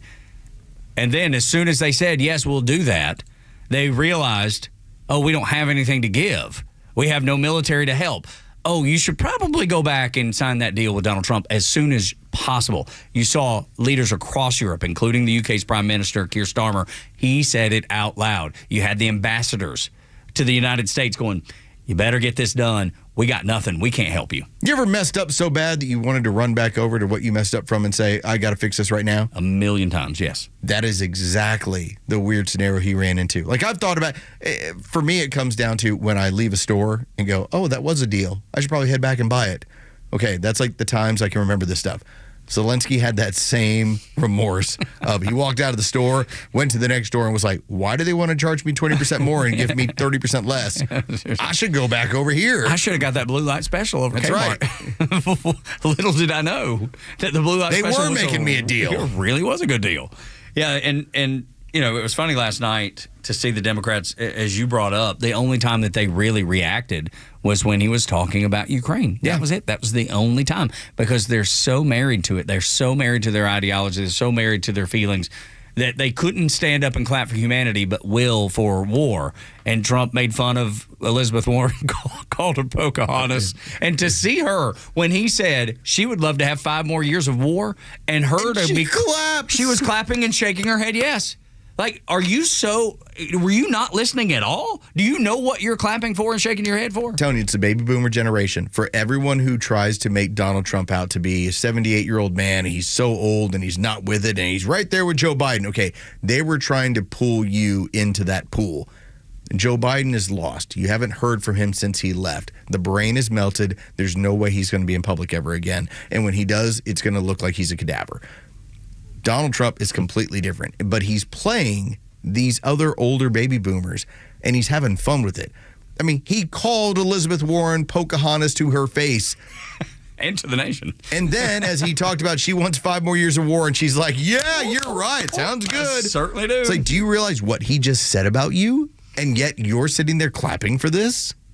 I thought it was so smart the way he started the speech because he knew they were going to blow up. He talked about how it didn't going to matter what I do, they're not going to clap for me. Doesn't matter what he says. He knew that going in. And we knew that. It's not like that was a big secret. But I thought the way he set the speech up, he started with the antics because he wanted them to shoot themselves in the foot. He baited them right into it. Right into it. And the world got to see it. And Americans got to see it. And that's why those numbers that you brought up, Los, that are so good, like 70% of the CNN audience said, good things about the speech and were thought it was very positive. But he baited them. He goaded them into doing what he knew Americans would see. If he waited until the end to do that, most Americans will check out. We watched the entire speech, but most Americans didn't. He wanted to make sure that most Americans got to see the nonsense, the childishness of the Democrat Party and what he's having to deal with on a daily basis. So he saved the heartfelt stuff that he knows will trickle out later. He saved that till the end and let the Democrats blow up and implode, so much so that analysts on MSNBC were calling it an embarrassment, saying that leadership should be fired, saying that they're handing Donald Trump the midterms. First off, there is no leadership. Well, right. That is where they're at. Yeah. I know that, let's acknowledge it. We've talked about it quite a bit on this radio show. But when you don't have leadership, you don't have anyone who's able to say, here's how we're going to exercise tonight. We're going to exist with a level of decorum. Remember, you've had Hakeem Jeffries leading up into last night's speech, basically begging his constituency, do not create a distraction. You had Nancy Pelosi who had brought up, do not walk out. Do not create a scene. It's going to look bad for us if you do that. And yet, someone thought it was a good idea to hold up placards that, what was it, Elon steals. Yeah. save Medicaid, protect veterans. And you're like, hold on a second. There's no one who's actually discussing these aspects. So why are you holding up this stuff? Or liar. False. Oh, okay. Yeah, false. Yeah. False. All right. That is like teacher's lounge, 8-year-old stuff. And yet your elected officials on the Democrat side, that's exactly what they were doing. And they're getting roasted. As they should be, because they have no leaders. It could have been the adults in the room. It's the teacher's lounge. They're ruled by emotion. And that's not changing anytime soon. There's not going to be a leader that just arrives on the scene. They are years. It's a process to create a leader that can actually lead a group of people into battle. And by the way, the last time that Nancy Pelosi was on the stage, she decided, well, I'm going to rip up his speech as soon as he's done with the State of the Union. So how is she able to be the one? And boy, was she looking old last night with her cane, looking like she needed to pee. That woman looked so uncomfortable and so old and so out of it. But she was like the perfect moniker for the Democrat Party. Old, out of it, feeble, unable to fight, unable to process what's going on in front of them. She's a symbol of her kind. That's right. The best line of the night, the one that I think gave the knockout punch, and it was relatively early, is when Donald Trump said the media and our friends in the Democrat Party kept saying we needed new legislation to secure the border. But it turns out all we really needed was a new president. It's a great line. Dude, I don't know who came up with that, but they deserve a raise. Maybe Trump came up with it himself. And did you... I was reading, I'm sure you saw it too, that he didn't rehearse the speech. He was like, I got it. He had a couple speechwriters. He wrote the majority of it. He had a couple speechwriters where they tweaked everything. But remember how with Joe Biden, they set up mock rooms? Oh, they would go train for 3 days, 4 days at a time. And tell him how to use his hands, tell him where to put his hands, the emotion to use, the facial expression. They told him to do everything because he couldn't do it on his own. Trump doesn't need that. No, because he's a showman. That's right. Last night, I thought about this as we're like halfway through it. I was like, this is the showman. You know, I've said 10% of him is stand-up comedy. When he likes to issue jokes, he likes to, make people laugh. Did I call him a dictator? Did I call him that?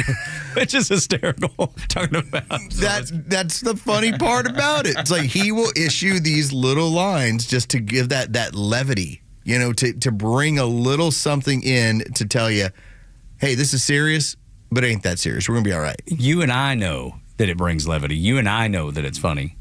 But for those on the ones that sat on their hands during Laken Riley's mother, the discussion that Donald Trump had about Laken Riley and her sister and Corey Compouture that got killed in Butler, Pennsylvania, they don't get that. They don't see that. They don't understand that it's humor. They see it as, I hate this man, and it makes me hate them worse because he's laughing at me, and he's making fun of me, and I can't do anything about it. Can't, yeah. There's nothing you can do about it. No. I pointed this out on Twitter last night. Now, just bringing it back up. Donald Trump, one of the genius aspects of what he was doing, this is showman quality. You ever been to a comedy show and you have somebody who's trying to heckle from the crowd? All right, the bad idea about that. Because the one dude up there has got the microphone. That dude's got a microphone. And it's louder than anything you can do. You don't. It makes it very easy for that person to shoot back at you and tear you up. As I pointed it out last night on Twitter, I said Trump is using the microphone to bully his opposition into optics that make them look awful. And it's true. He was baiting them into it. Yes, it was. But that's why it was so important to do it in the beginning so the American people saw it before they checked out. I bet most people watched 30, 40 minutes. And if they did, maybe an hour. You saw the Democrats acting like children. He baited them into it. And as the man on the microphone, you saw he was making the point, and then he would step away. So as to give you the floor, your silliness, let you do that from here. And now all of your silliness, it's out there in the public, and we all get to watch it. And it ain't going away. The internet's forever. Because tell me when we've had any sort of State of the Union or joint session of Congress where the president has had to step away from the microphone for an extended amount of time because of the amount of the decorum has gone out the window. I can't remember a time. Neither can I. I don't remember one time. We were actually discussing that as we were watching, my wife and I. It was like, has this ever happened before? Somebody's been tossed out? Like, you've had people that yelled, like, liar at people. Yeah, for sure. Fine. That stuff's But happened. never, like, tossed out. You have to go get the sergeant in arms and be like, you got to go. And he's shaking his cane. Like an old man. Looked like broke down Ron Jeremy. Looked like a dirty version of the Hedgehog. I want to play you a cut from... I see you, Jerry. You know who the Hedgehog is. You know who Ron Jeremy is. I think everybody does. I prefer not to think about him if I can. Yuck. Google Ron Jeremy and you'll say, wow, he did get kicked out of Congress last night. Don't Google Ron Jeremy. Don't hit images or videos, though, people. You're just having trouble, man. I want to play a cut from Newt Gingrich, and he made this statement before the State of the Union, but it's still so good, and it makes so much sense, probably maybe even more now. There are two different things going on here with the Democrats. The first is they are watching with terror as all the different sources of government money that has propped them up for the last 60 or 70 years, all of it is now being challenged by President Trump and by Elon Musk. I mean, this cuts at the very base of their coalition. And if they can't bribe people, if they can't act corruptly, if they can't take care of their friends, their entire coalition is going to collapse. Second, you have a very large part of the Democratic Party for whom the beliefs you were describing, transgenderism, for example, are religious beliefs. This is a secular religion. They can't unlock because they believe these things. They believe in an open border. They believe that there really is no such thing as America. They believe that it's really good to have millions of people flood into this country. It's really good to have people who don't have to work, that work requirements are inherently bad. All of these things are a semi-religious or religious belief system, and that's why they can't unlock. How many times have I said it on the show? They worship at the altar of government. That's why they hate Christianity so badly, because there's something higher, or any religion really, but Christianity's their main target. Well, they look at you like you're foolish, and that their higher standard they've elevated to religion. Transgenderism. Oh, listen, you're worshiping a guy from 2,000 years ago. What kind of a fool are you? Transgenderism. Well, we're moving towards transhumanism. That is the new religion. Yes, it is. And they worship at the altar of government. And the other thing he said, Newt said there, was their coalition collapse when you dry up that money. When you realize that the money has been laundered back to the Democrats through USAID. And what are you seeing, Los? You're seeing the Democrat collapse. Yes. He nailed it. You're seeing the power structure fall apart. Because if it's not backed, and we'll get into this in just a couple more minutes in more detail, but when their money dries up, the money is used to make them look bigger. They are a paper tiger. But they use their money to make themselves look like a lion, where you go, ooh, this must be formidable. This must be a problem. Look how they put 1,000 people outside of my business to protest what I'm doing. If they weren't paid, it'd be 8 people. And we saw that last night. You saw that in front, hours before the Trump speech. There was like this group of 12 people. And one of them said, they're here to protest. That's right. Did you see the one sign? Trump is not good at golf. That's what. What? And the fun part, as I pointed out, man, those USAID cuts are hurting. Yes, they are, because now they actually have to go to work. They don't got time to be out protesting like the rest of us. Amazing when that money dries up and you're not able to launder it back to yourself and make whatever seem like it's important when the American people saw right through it. It's great to see, man. It's so encouraging. I told Los this earlier. I've not been this encouraged in years. I was happy when Trump won the first time, yes. I've not been this encouraged in a really long time, and I hope you are too. Morning Extra and Extra 106.3. You won despite the Banana Republic odds that we were up against. Next on Extra. The latest sports news, powered by 680 The Fan and driven to Extra listeners by RBM of Atlanta in Sandy Springs, Atlanta's Mercedes-Benz connection since 1964. Here are sports headlines for Wednesday, March 5th. The Atlanta Hawks dropped the second game of a back-to-back last night as they lost to the Milwaukee Bucks 127-121. Trae Young had a big night, 28 points, and handed out 13 assists from around the league. Lakers forward and 40-year-old LeBron James became the first 50,000-point scorer in league history with both his regular season and postseason scoring totals added together. From Braves spring training after a scoreless tie yesterday, the Braves, they are off today in terms of spring training action. The team will be back in action tomorrow afternoon as they host the Miami Marlins. With your sports headlines, I'm Carlos Medina. Hi, my name is Steve from Marietta, and we hired ATL Turfco to build our dream backyard golf setup. They installed a large 4-hole putting green, a sand bunker, a short game area, and did a full conversion to artificial grass around the pool with decorative retaining walls. ATL Turfco was really creative. They were efficient. The installation was a breeze. Price was completely reasonable, and I definitely appreciated their communication throughout the project. I would definitely recommend ATL Turfco to anybody thinking about doing a backyard makeover. You can check them out online right now at atlturfco.com. Are you tired of dealing with drafty, inefficient windows? Do you have certain rooms in the house that you can't keep cool in the summer or warm in the winter? Hi, I'm Dan Watkins with All Four Seasons Garage Entry Doors and Windows. It's time to upgrade these old windows. Replace them with double pane, beautiful, energy-efficient windows. Your new windows will help you regulate a perfect temperature throughout your house. Start saving big money on your energy bills and improve the curb appeal of your home. Give us a call today at 770-517-7078.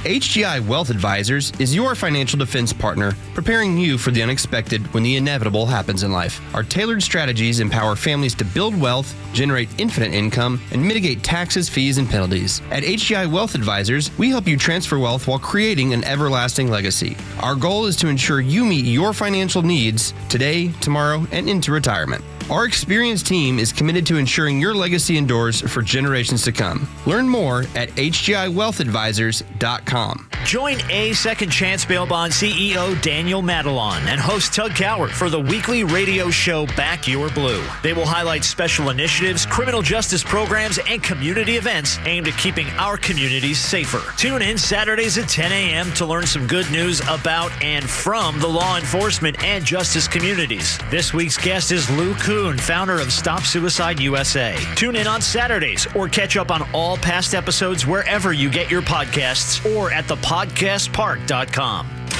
No one plans on going to jail, but when it happens, it's important that you know who to call. Call A Second Chance Bail Bonds, where we believe everyone deserves a second chance. Whether your loved one's been arrested in Cherokee, Clayton, or any of the other metro Atlanta counties in between, A Second Chance Bail Bonds works fast to help expedite release within hours. A Second Chance. It's better to know us and not need us than need us and not know us. Call A Second Chance 24/7 at 404-BAIL-OUT or online at atlbail.com.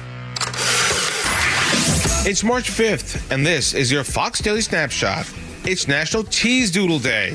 I think we're all aware of this little snack which turns our fingers orange, but we still can't put them down.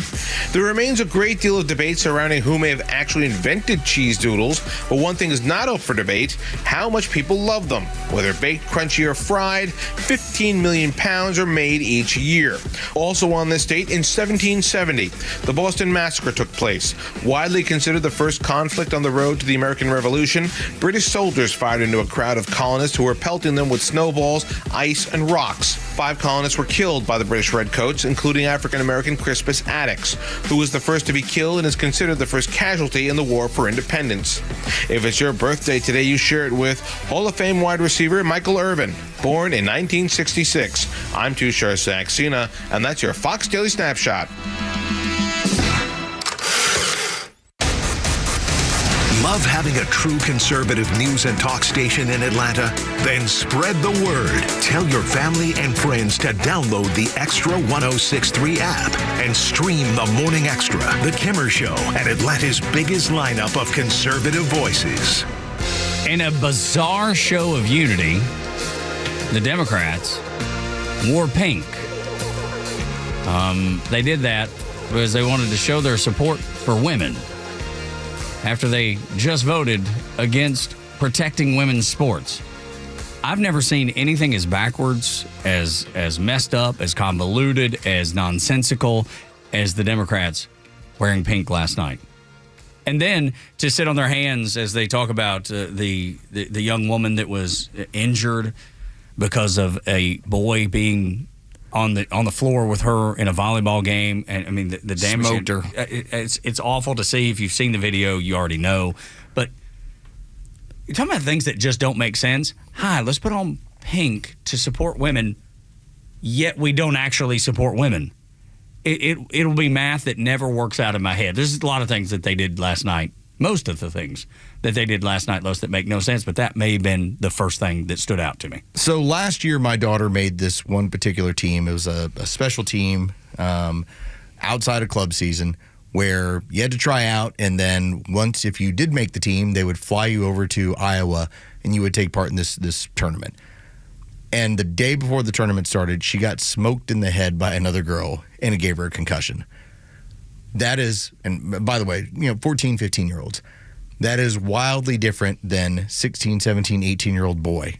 And when you see that young woman get hit, and she talked about the issues she had and the problems she's had on the right side of her body, it's like taking a punch to the head.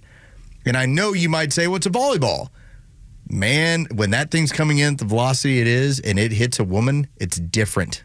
And so, yeah, like it's amazing that you had these Democrats who felt so comfortable to look at their counterparts in the Senate and say, well, we didn't protect women's sports, but you know what? We're going to wear pink tonight. In celebration of women.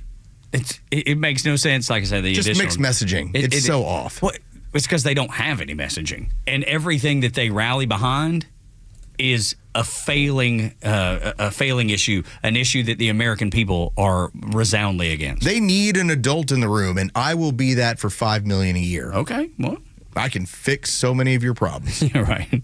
But the price goes up every single month. It'll be $7 million next month. We're going to get to April, and you're going to be like, oh, man, we let him go all the way to June. It's going to cost us a lot for him to fix our problems. Better hire him now.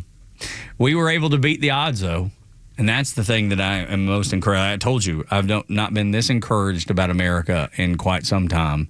We beat the odds, FOL. Think about this. This is a little bit of data to kind of review with you because we joked around last segment about the 12 people that were standing outside right. of the they're standing outside of Congress, and we're going to point out that we're protesting against Donald Trump and Elon Musk and the entirety of this government. And you went, seriously, you brought like 12 people? Like, whoa, this is... One of the signs says Donald Trump is not good at golf. Like, wow, what kind of movement are you growing? But consider that in the banana republic that we lived in under Joe Biden, we actually had your money, Tug, your money that you would send into the federal government that they would do under the idea that if you didn't, you would be imprisoned or you would have any sort of other force used against you. If you did not send them your money, you would be in trouble. But once you did send it to them, then what they would do is they would take your money. They would then write a check to a NGO, and that NGO would then hire protesters to tell you that you were wrong about what you think, whatever it is. Ponder that. Well, it should piss you right off. Your money was used against you in order to silence you, to keep you from talking. I bring up these numbers. So this is from Tony Saruga. Now, he's the guy that when it came down to the Donald Trump assassination attempt, he does all the cell phone data tracking. And he can tell you about, based on their database, who's in an area, where they've been, what kind of information you can get about them. And he ended up posting this when it came to, you had a march in Chicago. It was upset about the Doge cuts. And he posted this. 67% of the people that were there had attended 9 or more Kamala Harris rallies, Antifa, BLM, or pro-Hamas, pro-Palestinian protests. Who could do that without being paid to do it? Right. You couldn't do it. I couldn't do it. Nope. My wife got to work. Your wife is working. Our kids, they don't got time to do it because they're busy. Unless you pay somebody, unless you grease their palms, they ain't doing it. And look, they've made a job out of it. Good for them. I mean, do I agree with them? No, but they're smart enough to work the system. And where's the money coming from? You. It was coming from you. It was coming from Jeray and me and Tug. They were using our own money against us every single year to pay for rent-a-mobs, to pay for people to show up at these places. I've said it for years. The climate protester on Monday is the BLM protester on Tuesday, is the women's rights issue on Wednesday. What have you always said? Pick the different hat. Just put it on change his hats out because it's a job. But what I didn't realize at the time is that you were paying for it. Is that I was the one who was funding it. Yeah. That is what we have found out through the issues with the cancellations with USAID. So no surprise, when you take away this funding from these NGOs coming from your pocket that was assigned from USAID, which, by the way, is about international development, but was turned in on ourselves, suddenly the protests ain't so big. That's really weird. You know that all of 2020, as we're burning down American cities, we paid for it. All of it. All of it. We were the ones doing it. We unintentionally, we didn't know. Now we do. Minneapolis burned because of your tax dollars. Now we know, and now we're putting our foot down. Now we're stopping it. We elected the man that recognized it, that knew what was happening, and had 4 years to plan because they screwed him out of the second term of his presidency. In Trump's America, we're at least dialing back these aspects of the Banana Republic. Now, we're going to find out more. There are going to be things we're going to learn. Tip of the iceberg. Over the next several months, we're going to come in here and just say, seriously, I had no idea that was going on. We knew and we believed that these rent-a-mobs were being paid by George Soros, which, again, that's exactly what's going on. We just didn't know that it wasn't Soros's money. Yeah, it was ours. Yeah, which he was glad to use. Yes, I will take your money to try and take apart your democracy. And because I hate it. And I want it to be changed. I want it to look like a European nation. I want it to look like a globalist community, a globalist country. And boy, he didn't expect Donald Trump to be reelected. He used our money to help Kamala, and it failed. Thank God the American people saw through what was happening, saw that Joe Biden was non-functioning, knew that he didn't win to begin with, and knew Kamala was a complete disaster. Can you imagine where we would be right now? Ponder exactly what you just said. For the entirety of the audience out there, remember, 70% of the people that showed up in Chicago had been to Harris rallies, BLM, Antifa. They'd been to all of them. All right, 70%. They are a rent-a-mob. They were using your tax dollars, your hard-earned money, to then make people show up to Kamala Harris rallies, to make it look like their messaging was somehow bigger. The only reason why we don't kick their ass over the next 20 years is that they have so many grifts and so many ways. And they do. And they have brainwashed so many people on that side. The ones we can save from that mental matrix, we can bring them in and say, hey, you know this isn't the right thing to do. If you were able to explain, like, for instance, my mother who tends to be pretty level-headed, but she tends to vote Democrat. If I was to tell her, do you realize that they were stealing your money in order to make people show up to Kamala Harris rallies? She may have a problem with it, she may not, but it might make her think a little bit. This is how you end up rescuing people, that your dollars were used to subvert regular democracy. The thing that they always bring up, we're a democracy. Threat to democracy. There's a threat to democracy. You know who's a threat to democracy? The Democrats. You USA. are. Yeah. Well, right. Because it's your money. It's not me. Yeah. I didn't vote for any of this stuff. I didn't pay for it. I didn't send a dime to Act Blue or anybody else. But you know who did? The federal government controlled by the left. Yeah. We did send money to Act Blue. That's the thing. We just didn't know. We just didn't know. And now we do. And it's funny because you bring that up, and we played that cut from Newt Gingrich earlier when he talks about the collapsed coalition when they don't have this anymore. And you're seeing it play out right in front of our eyes. You saw it last night at the speech. That is a collapsed coalition of people. They have no direction. They don't know what to do because the money is gone. The money and the direction and the leadership is done. Now, can something emerge? Sure. But, and we'll get into this, I think next hour. The problem is that anybody who's center left who could possibly take this mantle will never get any sort of headwinds because they will not be speaking the language of the far left. And they put that on display last night, too.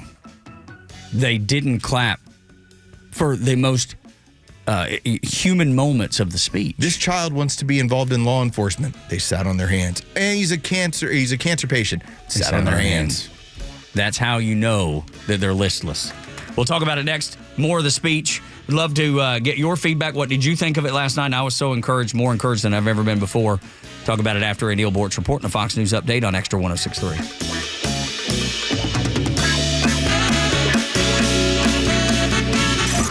It's time for the Bortz Report, exclusively on Atlanta's only conservative news and talk station, Xtra 106.3. A few thoughts, if you will, on Trump's tariffs going into effect. 25%, Canada, Mexico, until they do something meaningful about the drug trafficking, especially fentanyl.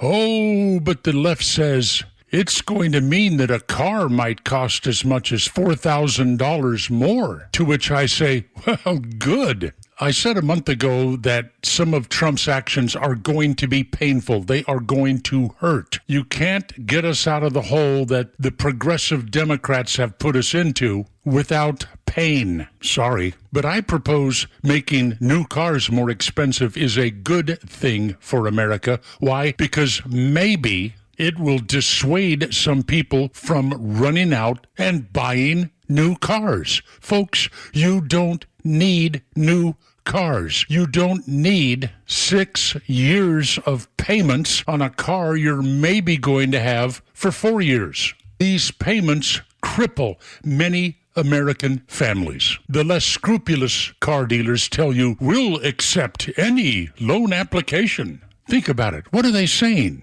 Or how about this one? I love this one. We'll pay off your old car no matter how much you owe. And then your children will suffer and your family will suffer because you're paying hundreds of dollars a month on a new car you didn't need. Go visit a used car lot. If you have to finance that new car and saddle your family with all those payments, you don't need it. Buy a good used car from a reputable dealer and put those payments you aren't going to be making into investments for your family's future, not in a car you're going to get rid of and lose money on. More expensive new cars, a good thing for you and your family. Neil Bortz, Extra 106.3. Don't miss the Braves home opener at Truist Park April 4th through the 10th when the Marlins and Phillies come to town. Fans can enjoy some fun during the week, including Braves Walk on April 4th, where fans can line the streets of the Battery Atlanta as the team parades down the street and into the ballpark, welcoming in the 2025 season. And of course, the Braves are back with some iconic giveaways and ticket packages like the Chris Sale's Cy Young bobblehead presented by Delta Airlines on April 9th. And brand new to the lineup this year, the Hello Kitty ticket package on April 10th, which includes an exclusive Braves and Hello Kitty co-branded light-up figurine. Plus, don't miss the first Kids Club Day on Sunday, April 6th, where the first 3,000 kids will receive a Chris Sale Triple Crown to wear.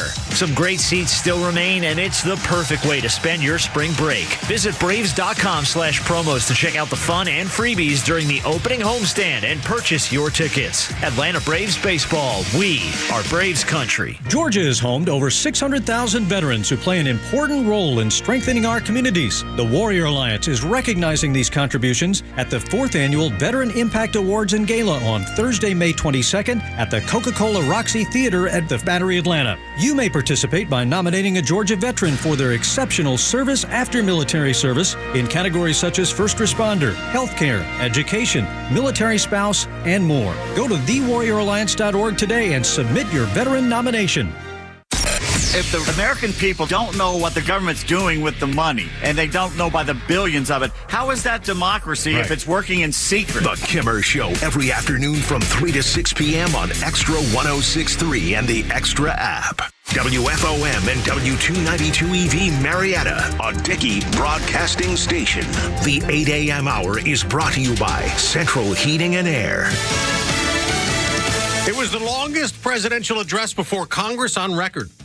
I'm Dave Anthony, Fox News, an hour and 40 minutes. To my fellow citizens, America is back. And President Trump touted what he's done so far in his return. It has been nothing but swift and unrelenting action to usher in the greatest and most successful era. Citing his work to slash the size and cost of government and saying we're no longer woke. We've ended the tyranny of so-called diversity, equity, and inclusion policies. The president also said his new tariffs will stop the U.S. from being ripped off. Our new trade policy will also be great for the American farmer. I love the farmer. Though he did ask farmers to bear with him that there will be an adjustment period as Trump critics warn of more inflation and economic trouble. Democrats booed the president at times. Some held up signs like false and this is not normal. Congressman Al Green shouted at the president, waving his cane, and then... House Speaker Mike Johnson intervened. Members are directed to uphold and maintain decorum in the House and to cease any further disruptions. And Green was escorted out, saying after, I've said I'll accept the punishment, but it's worth it. In the official Democratic response after the speech, Senator Alyssa Slotkin said, America wants change, but there's a responsible way to make change and a reckless way. Warning. If he's not careful, he could walk us right into a recession. During the speech, President Trump also read a letter from Ukraine's leader who wrote he's ready to work out a lasting peace deal to end the war with Russia days after the contentious confrontation at the White House. President Trump also announced last night an ISIS terrorist has been captured, believed responsible for the 2021 attack during the U.S. withdrawal from Afghanistan that killed 13 American troops. National Security Advisor Mike Waltz just told Fox. The president said even to these families at Arlington, we're going to get this guy. We shared the intelligence with Pakistan, and he's rolled up, and he will be tried in a U.S. court. And due to make an appearance today in Virginia. America's listening to Fox. It's time to throw your overpriced big wireless contract overboard. With a qualifying plan, you can choose an iPhone 14 or a Samsung Galaxy for $0. Make the switch in as little as 10 minutes. No hassle, no gimmicks, just honest-to-goodness wireless priced right. All on America's most dependable 5G network. Claim your new iPhone 14 or Samsung Galaxy by dialing pound 250 and say the keyword Pure Talk. Pure Talk, America's wireless company. Visit puretalk.com for details. Progressive presents Employee of the Month. Small Business Edition. Today's recipient from Terry's Tiny Homes, Terry. Sure, as the only employee of her company, Terry was probably the front runner, but saving money getting personalized discounts with a commercial auto quote from Progressive, well, that gave Terry the edge.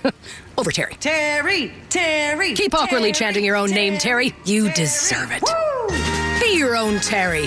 See if you could save in as little as 7 minutes at progressivecommercial.com. Progressive Casualty Insurance Company and affiliates. Discounts not available in all states or situations. This is Tucker Carlson. You're listening to Atlanta's only conservative talk station, Xtra 106.3. Worldwide on the Xtra app. Tug and Los until 10 on the Morning Xtra. 404-741-1230 is the number. We've gone through so much of the speech last night that Donald Trump gave. It was the longest speech in history. It was. It even outdid Bill Clinton. I don't think anybody loves hearing themselves talk more than Bill Clinton. Maybe Donald Trump. But the things he said, though, were so spot on, so dead on. Whether it was about protecting women's sports, whether it was about the economy, tariffs, he didn't shy away from anything. And there were commentators that it was like, that were saying, well, he's going to shy away from the tariffs. He's going to shy away from the economy. Because he won't bring that up. He would never bring that up because right now we're in a tough situation. We're in a tough situation because of the poor decisions of the Biden administration for the last 4 years. This guy's been in office for a couple months, and you want to say he's not going to bring it up because it's his fault? That's insanity. This is a number that we had earlier on in the show. You have 84% of Mexican goods and services are exported to the United States. 77% of Canada's goods and services are exported to the United States. Tariffs will cripple them both. This is not going to last long. This is going to be very easy to get this situated. You know, as much as the crazy left yesterday was, you know, the Krasensteins, who are both like, I saw them, the last time I saw them, they were in Lord of the Rings. They were, you know, both trying to get the, you know, ring to Mordor or whatever to burn it up. You know, just these little people. You had them talking about how, look at these videos of having Jack Daniels removed from the shelves in these stores. I saw your tweet that was so great. That's not how the liquor distribution game works. In fact, you had one bartender who told me, he was like, well, you can send it back. You paid for it already. Yeah, right. All right? There's no such thing. And trust me, I've worked with a lot of liquor distribution companies in my time in radio. Didn't you even endorse a local company that was making? I have endorsed multitudes of companies. Once you buy it, it's yours. The only thing you can do is sell it and not reorder more. But you tend to get involved in a contract in which you are buying a certain amount over a certain amount of time. Removing it from your shelves is just symbolic. It's idiotic. Virtue signaling. It's not how it works. It's not like... It's wearing a mask. Yes. It's not like if you happen to be, for instance, Sports and Social across the street, and you decide that you're upset with Mexico. So I'm going to stop ordering Jose Cuervo. All right. Every bottle of Jose Cuervo you already own. You can't package them up and send them back. You stack them in the corner. Your money's not being recouped. It's called a sunk cost. That's right. It's okay, yeah, that's the technical term. I think I've spent money that ain't going to make me any money at that point. It's idiotic and symbolic. A failing mechanism. And the Krasensteins are like, look what they're doing. They hate America. Now they hate us. No, they're economically stupid. And I don't like to use that word on a regular basis, but it is. It's dumb. It's ignorant. But it was funny to watch.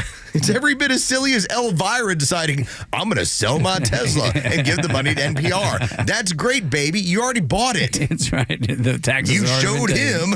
Yeah, boy, howdy. And the clowns setting Tesla charging stations on fire. You'll be caught and you'll be put in jail. Good for you, I suppose. You got it off your chest. We need to have more charging stations all around the country, and we need to spend $7 billion to do it. But when we don't like Elon, we'll burn them. Okay, it was never about the charging stations, was it? It wasn't. Of course it wasn't.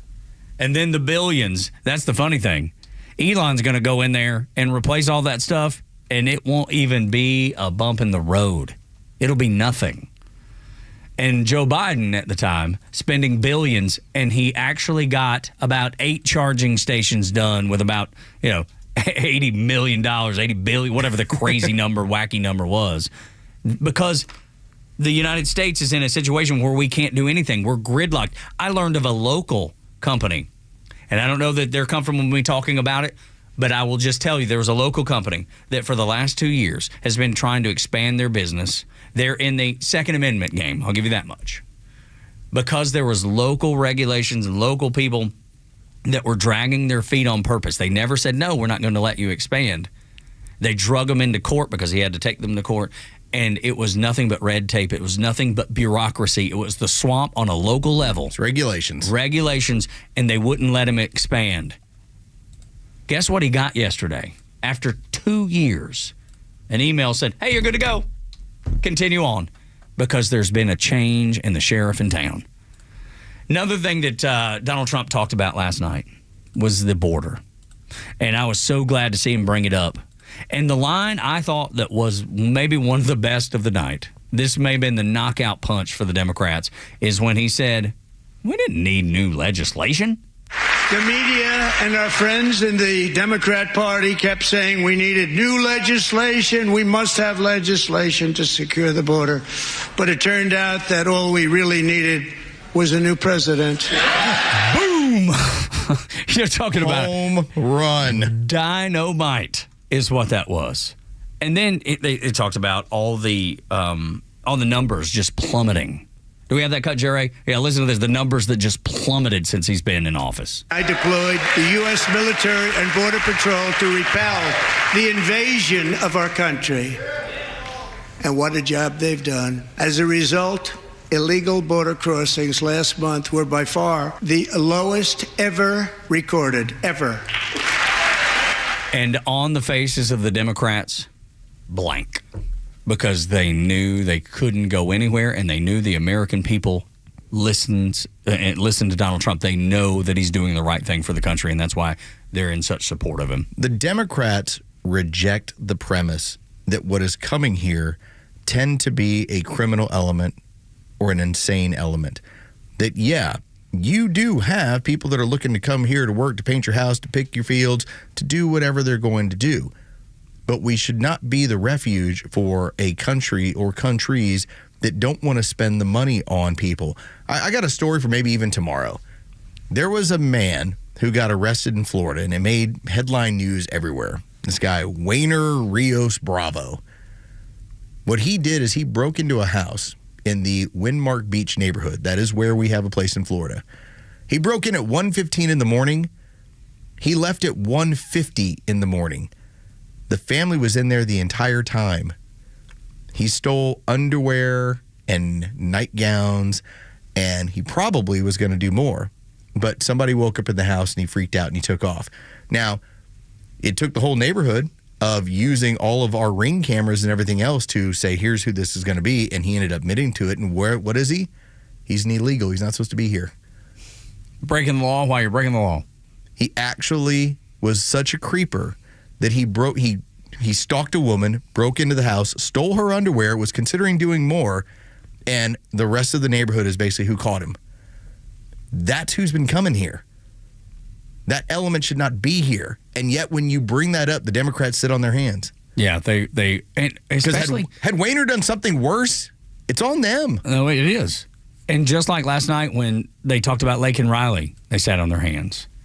When they talked about Jocelyn, I forget Jocelyn's mother's name, but the little girl that was 12 that was brutally killed, and they're naming a park after her in Texas. They sat on their hands. David Axelrod on CNN, of all places, said Democrats made a huge mistake. They made a giant mistake by sitting on their hands when they should have rose and shown some humanity. And I don't know they have any anymore, Los. I don't know that they have humanity because they're so blinded by their ideology. They're so blinded by their hatred of one person that they can't even see what happened to Lake and Riley's family and feel for them. It's a twisted ideology. And because we are guided in, for those of you that are part of the Judeo-Christian society, where we are guided by something that is much bigger than government. That is the reason why we're able to always take government, take laws, take what's going on, and put it aside and say, there's this over here and there's this over here. The Democrats have melded the two, where there no longer is a religion other than government. And so when your government is under assault, your religion is under assault. If I was to walk into your home, Tug, and say, hey, let me tell you a little story about Jesus, and I proceeded to be disparaging from there, you're probably not going to welcome me back in your home. Ever. You're going to be like that. Listen, you are going after something that is near and dear to my heart and that's important to how I live my life. All right, what happens when I say that the federal government isn't working for you? Right. The Democrats are throwing you out of the house. You just did the same thing. Yeah. That is the only way I can equate it. And that's what Newt Gingrich said, too. He said it has become a religion, which we've talked about 1,000 times. But to have somebody of Newt's stature... That's not an overestimation of it. It's not. It's exactly what it is. It's the truth. Give me something that they worship more than the government. And I can't tell you one thing. I think it is underestimating if you do not point out that these people are so fervent about it, so tied into it, so in need of it, that is why somebody like Donald Trump upsets him to the point where it doesn't matter what he says. He could talk to you about, hey, I just ended 2 wars across the world. And they're going to be like, well, those wars should have keep happening. That's how they're going to be. Their religion is under assault right now. He addressed that very thing. He talked about it. Doesn't matter what I say, what I do. There's not a chance they're clapping, and it's exactly what Los is saying. And once again, I look at the Democrats in front of me, and I realize there is absolutely nothing I can say to make them happy or to make them stand or smile or applaud. Nothing I can do. I could find a cure to the most devastating disease, a disease that would wipe out entire nations, or announce the answers to the greatest economy in history, or the stoppage of crime to the lowest levels ever recorded. And these people sitting right here will not clap, will not stand, and certainly will not cheer for these astronomical achievements. They won't do it, no matter what. Five times I've been up here. It's very sad, and it just shouldn't be this way. So exactly right. Los, what are the 2 things that you hate? I hate cancer and I hate terrorism, and those are the 2. If Donald Trump were to cure cancer and to solve terrorism, they would side with cancer and terrorism. That's where they are. Why are you going after cancer like that? Why are you going after terrorism? How could you? How could you?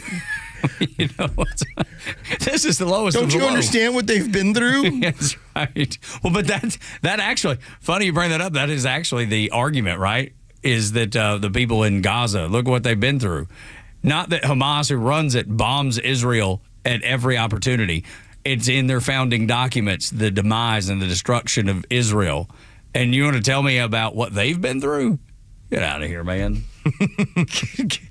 Get out of here. It's hard to take you serious. And that's why the American people resoundingly support Donald Trump.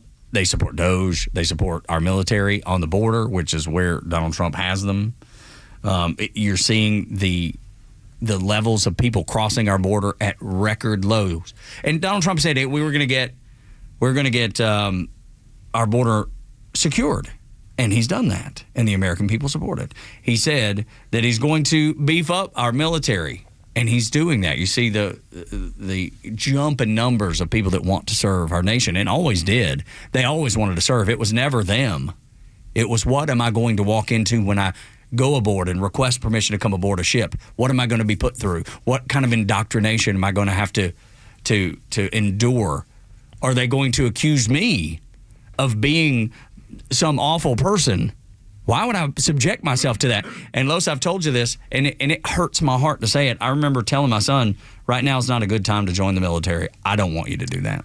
My daughter does have an interest in a service academy, like that regimented lifestyle. That here's what we're doing. There's a part of her that appeals to. God bless her, man. And so we have brought this up. We've had this discussion, and I will tell you that the hesitancy that I have had is similar to like when it came to what you told your son. I don't feel comfortable if she was ever to serve in a military, in which case the person sleeping next to her is going to be a man with long hair and has a jingly jangly. Yeah. Who just happens to tell you that you have to call him Barbara. Yeah. But it's the same way, I would imagine, in a locker room. I mean, same concept. Total different situation. Same concept. And to see the Democrats last night wearing the pink after just voting to not protect women. And so let's say you happen to be a young man from Valdosta, Georgia. Smaller town, smaller southern Georgia community, mom, apple pie, American flag, all of it. And you're told that the minute you get into the military, the first thing you're going to be told is that your entire lifestyle and your entire upbringing was false and that you somehow are inherently racist. You don't want to deal with that. Let's say a fella from Abilene, Kansas, because that's another place aside from the Southeast. You know, the Midwest, Midwest people. That's where your military comes from. And this kid from Abilene, Kansas, 6,500 people. He says, "I want to go serve my nation," and then he gets there, and they tell him he's bad. They tell him he's not worthy. That he needs to apologize. He needs to renounce who he is as a person, renounce his race or whatever this silly nonsense is. That stuff's gone now. Now, I had this conversation, and I know I've said it a few times, so if you've heard it before, forgive me. We have a sales guy that has 2 sons at the United States Military Academy. 2 sons at West Point. And I told him, I remember when he told me they were going, because he came to me and he was like, "I think you'll love this. My sons are going to West Point." And I was like, "Man, that's great." And he said, "I could just see the hesitancy on your face and in how you delivered it." I went to him the other day after the election had happened. I was like, "Things are going to be better for you boys. Yeah. They're going to be in a better situation." And I was genuinely delighted for them to be there. And he said, "I knew it then and I can see it now." He knew the difference. It's because we have a commander-in-chief again. So it all comes back to leadership. All comes back to sanity and leadership. That's it. You're looking to get rid of the things that are not effective. We have had, over the last 4 years, this growth of all of these ancillary items that we think are important. You know what's important to the military? Kill, go home. That's right. Get home safely. That's right. Complete the mission, get home safely. That's it. In the meantime, the left has told you, and by the way, if there's somebody who's carrying a handbag in battle, don't worry about it. Yeah, don't even pay attention to that. You need to be accepting of this. Like, wait a minute, this does not have anything to do with the mission. That's right. It has nothing to do with me getting home. And those people that are ready to sacrifice their life would die for that person. In a moment's notice, they would die for that person, knowing that they don't have anything in common, and that doesn't matter if that person's in Kansas or in Georgia or in California. They would die for that person. But in that moment, that person isn't in the right mindset to die for them if they needed to. Ta-da. That's it. That's They're all. so focused on one thing, and it's themselves. The level of mental illness. You have people that joined up with the military strictly so that they can get into the healthcare system, so that they could get carved up in the way that they want to be carved up. Oh. This is not how the military should be used. 2 things. Get the job done, get home. That's it. It's pretty easy to understand. It always boils, I feel like I say it too much. It's that simple, but it is. It all boils down to simplicity. Everything in life boils down to pretty simple things. When we continue on Extra 106.3, Stephen A. Smith, he may have committed murder. They may need to investigate this man. 8 o'clock hour is brought to you by Central Heating and Air Conditioning, your Atlanta Carrier expert. 770-GET-HEAT, centralheat.com. Get yourself a new Carrier system. Get a maintenance agreement. That way your systems last as long as they possibly can. Or get repairs done, whether it's a Carrier system or another brand. They work on them all at Central Heating and Air Conditioning. 770-GET-HEAT, centralheat.com.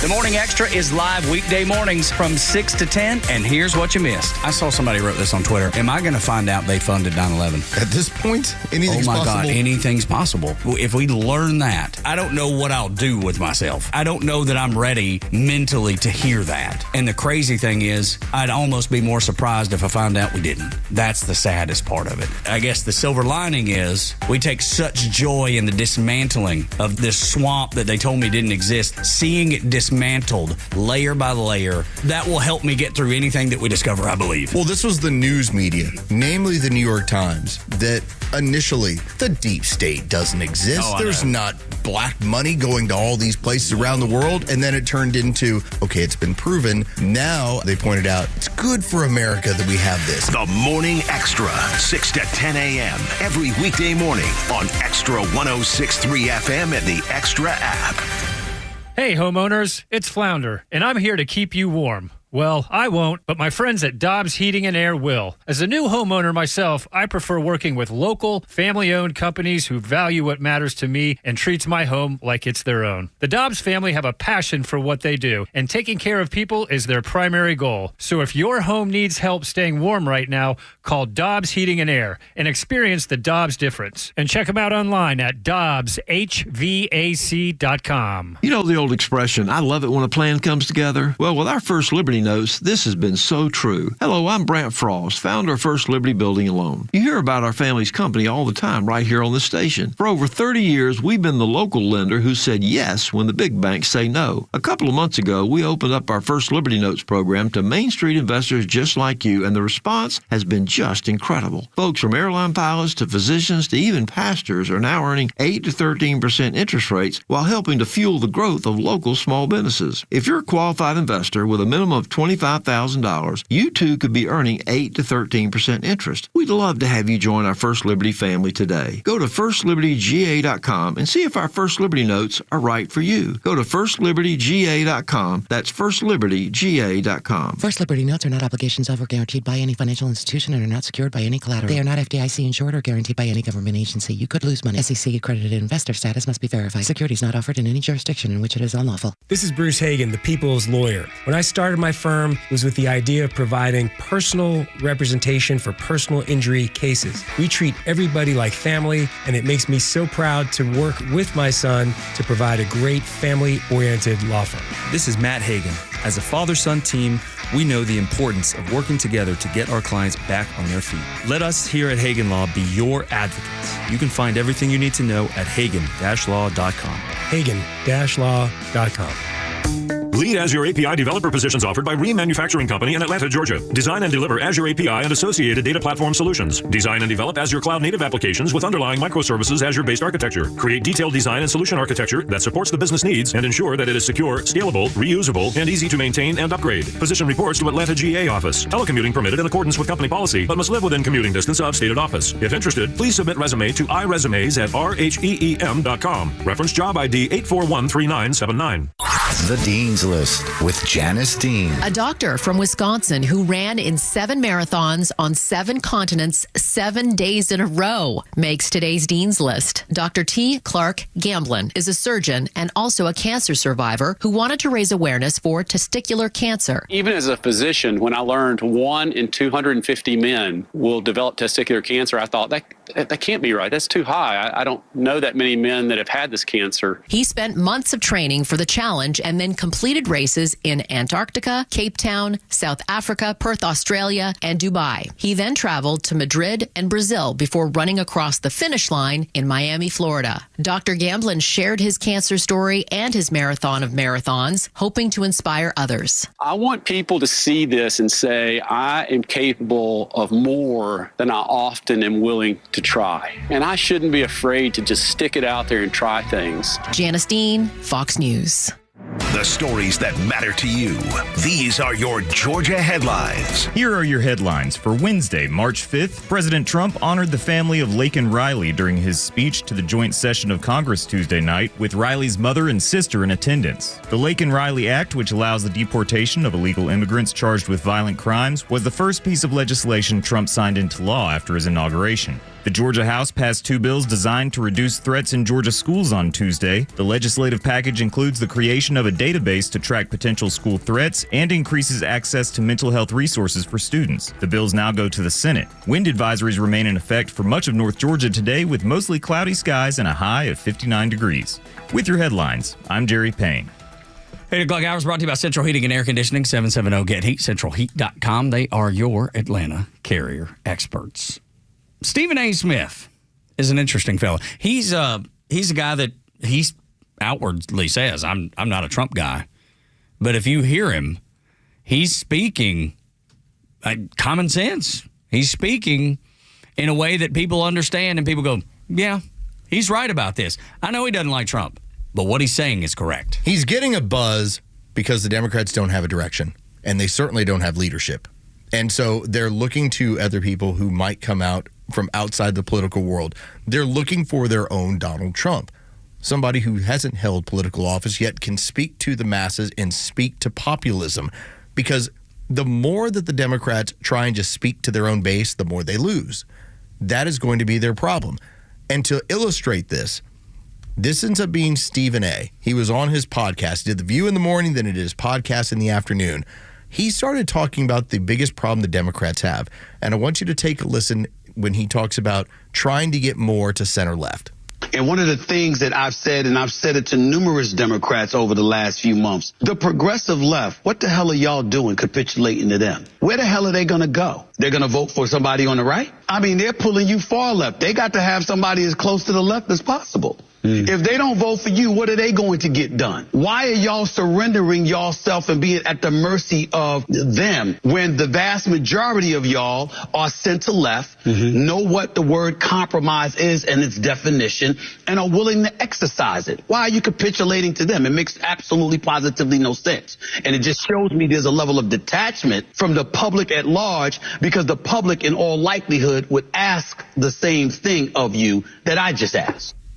How are you being pulled away from populism? How are you being pulled to an area where you're having to talk about these wild aspects of religion or government or civic policy? Why can you not stay closer to the middle? First time in my recollection, first time that I can ever remember in my life, that a Republican president stood up in front of the chamber and had the backing of every working person in the building. There was a CBP officer. There was a firefighter. The UAW has already said they back Donald Trump's tariffs. The Democrats used to be the party of the working man, the working woman, working people, working Americans. They couldn't be further away from working Americans. I don't remember another time in my lifetime that so many working people were like, that's my guy, and oh, by the way, he has an R next to his name. Yeah. This is unprecedented. This is not, you're going back nearly 70 or 80 years.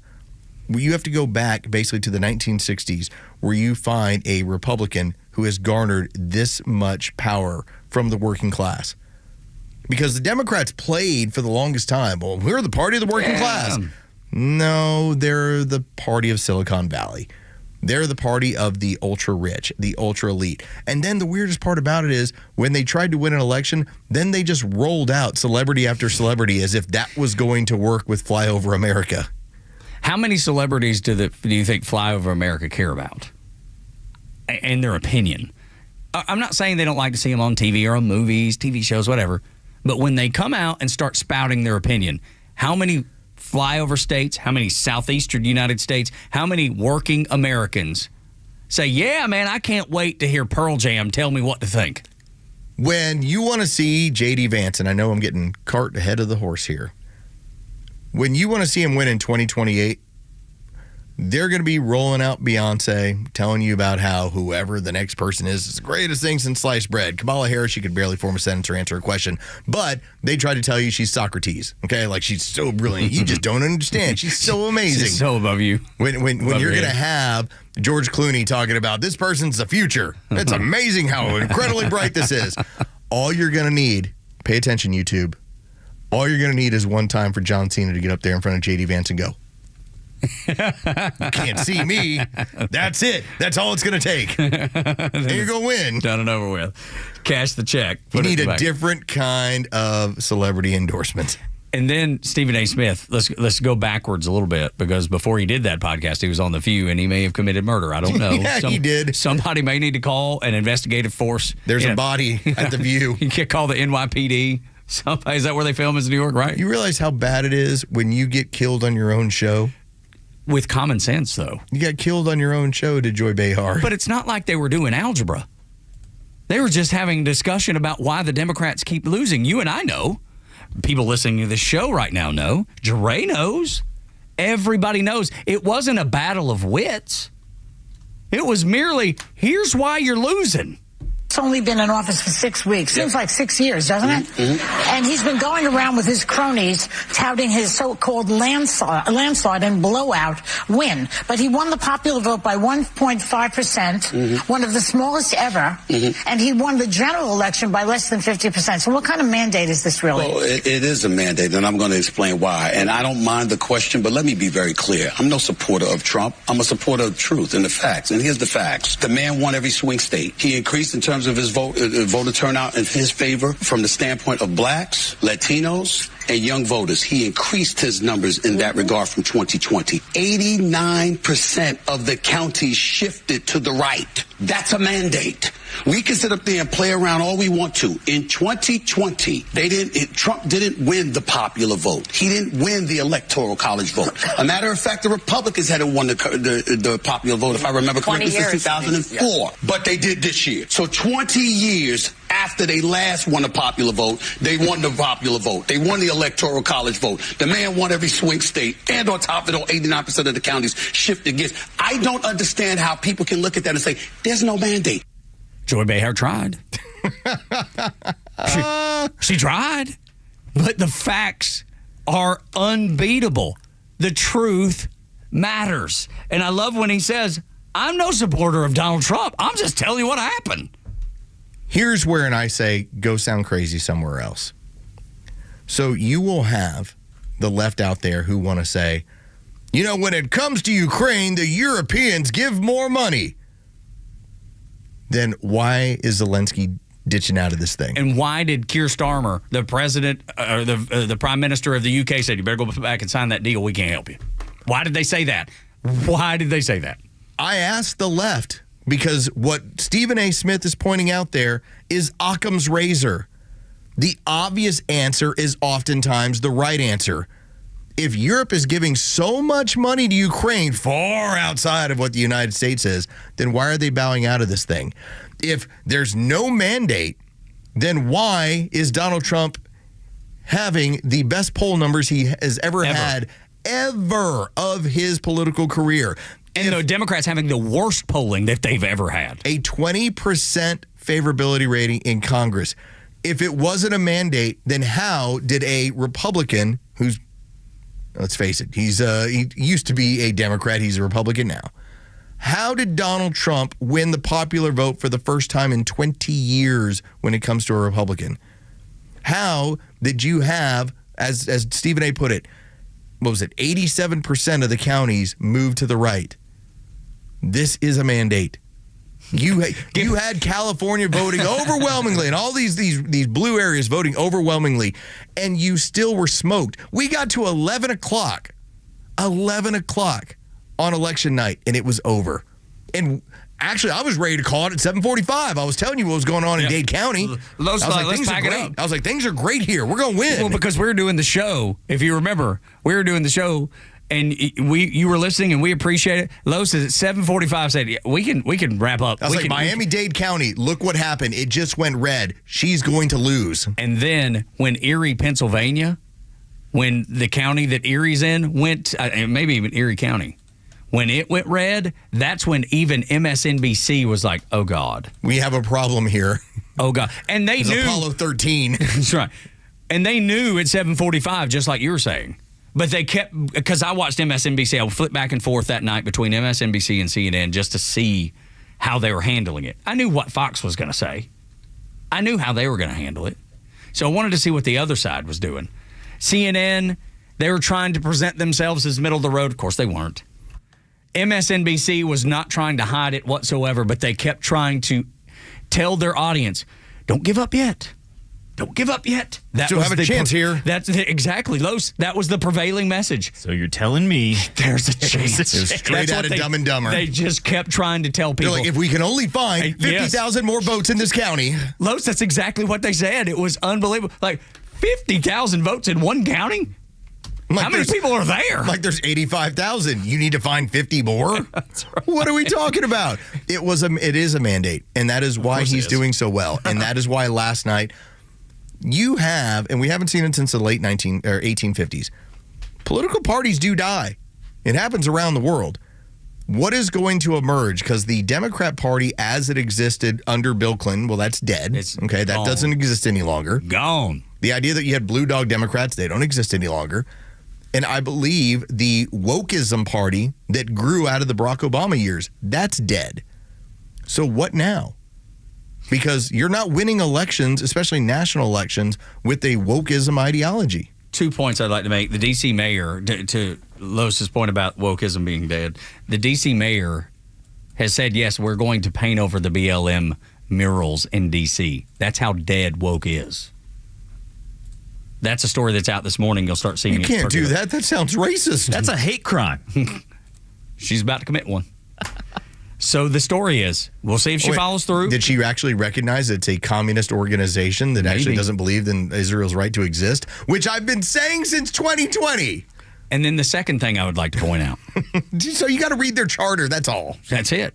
No different than the Hamas charter when we talk about the destruction of Israel is in their founding documents. But the other point I'd like to make is when Stephen A. Smith, when he was talking about the mandate, he said, we can play around with this all we want. He has a mandate.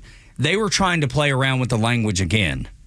They were trying to change the language and say he doesn't have a mandate, just like they tried to change the language and the definition of what a recession is.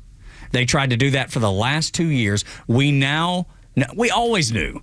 We always knew we were in a recession, even though they were like, well, technically. Anytime you hear somebody saying, well, technically, that means they don't have a leg to stand on. Well, I know that the definition is what it is, but I think we can alter this a little bit. Yeah, it's not. It's definitely not. Let's not call it a recession. It doesn't matter what you call it. You could have called it anything. You could have called it a booming economy. It didn't make it so. I'm glad that Donald Trump talked about that we are going to go through. He talked about it with the farmers. He talked about how we're going to go through a rough patch as this stuff goes on. 100% absolutely. Now, the other side is going to be rooting for economic calamity. Oh my God. What I will say is I will root for them to get gangrene. Out of love, okay? I'm doing it out of love. The most loving version of gangrene you could possibly get. I'm just saying that if you happen to get scurvy, find some fruit, okay? Now, with that being said, you're going to have the scenario where we're going to go through some economic rough patches. But I believe when we emerge on the other side, it's going to be so much stronger because we're not going to have to be printing and spending money at a level in order to prop up the federal government. 80% of the jobs that we had created in this economy over the last 4 years were government jobs. The government was growing in order to make it look like we were growing as an economy. And then we were plugging so much money into the stock market that we gave it an artificial sugar high where it looked really good. Your 401k. Look at my 401k. It was built out of a mirage. Okay, it's not there. It's fugazi. It's pixie dust. Gone. Common sense is back. America is back. And you should be smiling. You should be happy. And I know you are. You can see it. You can see it the way that people talk, the way that people act. Are we out of the woods? No. Just like Los was saying, just like Trump said last night. I liken it to exercise all the time. You're going to have to work to get yourself in shape. We're going to have to work to get our economy in shape. But it starts today. If it doesn't start today, when does it start? We can pretend it ain't going to collapse. Joe Biden pretended it wasn't going to collapse for 4 years. Now we have somebody that'll tell the truth and out loud to everyone. Hold people accountable and make America great again. This is the Morning Extra on Extra 106.3 Tug and Los. The left, they wear pink, but they did it after they did not stand behind women. Next on Extra 106.3. The latest sports news, powered by 680 The Fan, and driven to extra listeners by RBM of Atlanta in Sandy Springs, Atlanta's Mercedes-Benz connection since 1964. Here are sports headlines for Wednesday, March 5th. The Atlanta Hawks dropped the second game of back-to-back last night as they lost to the Milwaukee Bucks 127-121. Trae Young had a big night, 28 points, and handed out 13 assists from around the league. Lakers forward and 40-year-old LeBron James became the first 50,000-point scorer in league history, with both his regular season and postseason scoring totals added together. From Braves spring training after a scoreless tie yesterday, the Braves, they are off today in terms of spring training action. The team will be back in action tomorrow afternoon as they host the Miami Marlins. With your sports headlines, I'm Carlos Medina. Central Heating and Air Conditioning wants you to know the new season is the perfect time to ensure your home's comfort. Don't wait like most people do to have your HVAC serviced. Your home should have maintenance done twice a year. Just like with your car, you know when you got to have your oil change. Maintenance keeps your system running at peak efficiency and extends the life of your equipment. So turn to Atlanta's Carrier experts for your system maintenance. The number to call them, 770-GET-HEAT, or go visit them at centralheat.com. With Carrier and Central, you get Carrier products, Carrier warranty, and Carrier peace of mind. And plus, it's allergy season. You hear Los sneezing go? It's because allergy season's creeping up. And they can fix what ails your house and possibly your family's health with home ventilation, air quality products. Central has packages designed around house health and home health using variable speed, fresh air ventilation, air cleaners, air purifiers, dehumidifiers, and more.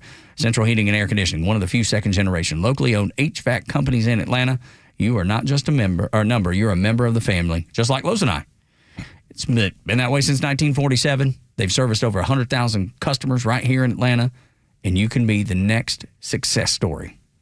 770-GET-HEAT, centralheat.com. That's centralheat.com. There are crazies on the road. Who knows where they're all going, but if one of them hits you, don't take care of it on your own. Call my friend David Van Sant. He is the lawyer that used to work for the insurance company. The team at Van Sant Law knows who to call, what to say, and will make sure you get what you deserve and what the insurance company doesn't want to pay for. They have your best interest at heart and will take care of everything. If you don't get paid, they don't get paid. My advice, save Van Sant Law in your phone. Today, 855-GA-INJURY, vansantlaw.com. Hey, it's a Kimmer. You know, a great smile can make you more successful as well as make you happy. Yes, it's true. And your smile's waiting for you at my dentist, Dr. Dina Giesler, my friend for 30 years and dentist forever. This woman at Atlanta Smiles, atlantasmiles.com, the dentist with the doggy. It's really true, whether it's just regular cleaning or bridges or crowns or are your teeth bothering a little bit, maybe a little ache or something, or your gums it's not going to get better on its own. Take it from me, I found that out the hard way. Taking care of your teeth and gums, and everybody's happy. And by the way, you can relax with Dr. Dina. This is an individual, private VIP experience. The latest technology. She used AI to get my last thing done at my last visit. And don't forget the doggy. She's a little doggy to take a nap in your lap while you're getting your work done. And this staff, these ladies are angels, I promise you. You'll love going there. A veteran herself, Dr. Dina, 10% veterans discount off the top. Tell them when you call. 404-262-7733. Your smile's waiting. Get the doggy at atlantasmiles.com. So, the doc says I have ED. ED. But you know what? At the end of the day, it's just an abbreviation for a condition so many men have.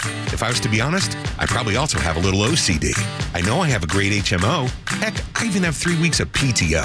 Look, Don't let a few letters get you down. If you have ED, there's H-E-L-P. Go see Dr. Deal at Total Body Therapy of Georgia. He's an ED specialist that will turn your life around PDQ.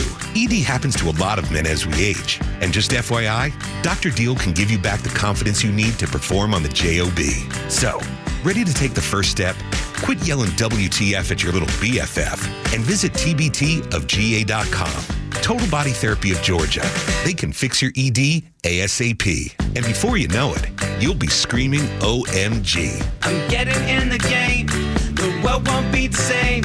I'm good to go. Call 404-777-1911 or visit tbtofga.com. Fox on Tech. Apple's new budget-friendly iPhone is also a bit more repair-friendly.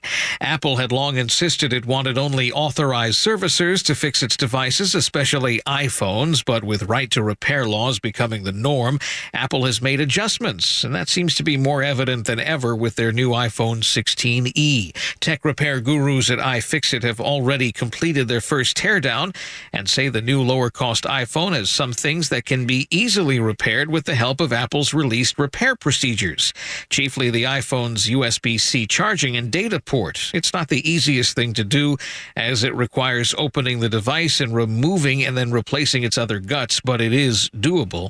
iFixit also notes the new electrically released adhesive on the battery means installing a new one is a simpler process, though requires tools and experienced hands. With Fox on Tech, I'm Eben Brown, Fox News. The Morning Extra from 6 to 10. Glenn back until noon. Clay and Buck from noon to 3. And the Kimmer Show on your ride home from 3 to 6. Plus Jesse Kelly from 6 to 9. And Jimmy Vela from 9 to midnight. The voices you need all day with a conservative voice of Atlanta. Extra 106.3 FM and the Extra app. Every single day, we are going to stand up and fight for the country Americans believe in and for the country our people deserve. That's what I want to hear out of my president. That's what I want to hear when he talks about the struggles that we still have to go through to get this economy in order. The struggles that we have to go through to get our country back on track, and there are many ahead. But I feel like we finally have a person in the office that is willing to take on the task, that is willing to take on the fight, and not just sit back on their laurels, rest on their laurels, and say the status quo is fine, because, Los, it's not. No, we're in a position where we're going to have to get some work done. And this is about getting this country back on track. If we're going to enjoy a golden age, and I believe that as far as a mindset, we're headed there. Now we have to foundationally rebuild what the communists took away from us over 4 years. Tear it down to the studs. How many times have we said that? The eroding of what makes us strong is being an economic superpower. And they can point at look at what happened in your 401k, look at the stock market. That, as I was bringing up just in the past, it was a sugar high. It's faulty. We need to get back to a manufacturing society. We need to be a society that, yes, we are innovating in AI, but yet we can work with our hands and provide a solid living for people. To think that just a short time ago, 30 years ago, you could have a job in a factory and raise a family of 4. You could afford to live in America. All right, that's out the door. Gone. It is gone. You're exactly right. Now, another thing the Democrats did last night is they're going to show how much they support women. How do they support women? Well, it's interesting. With a straight face? How can you be so wrong?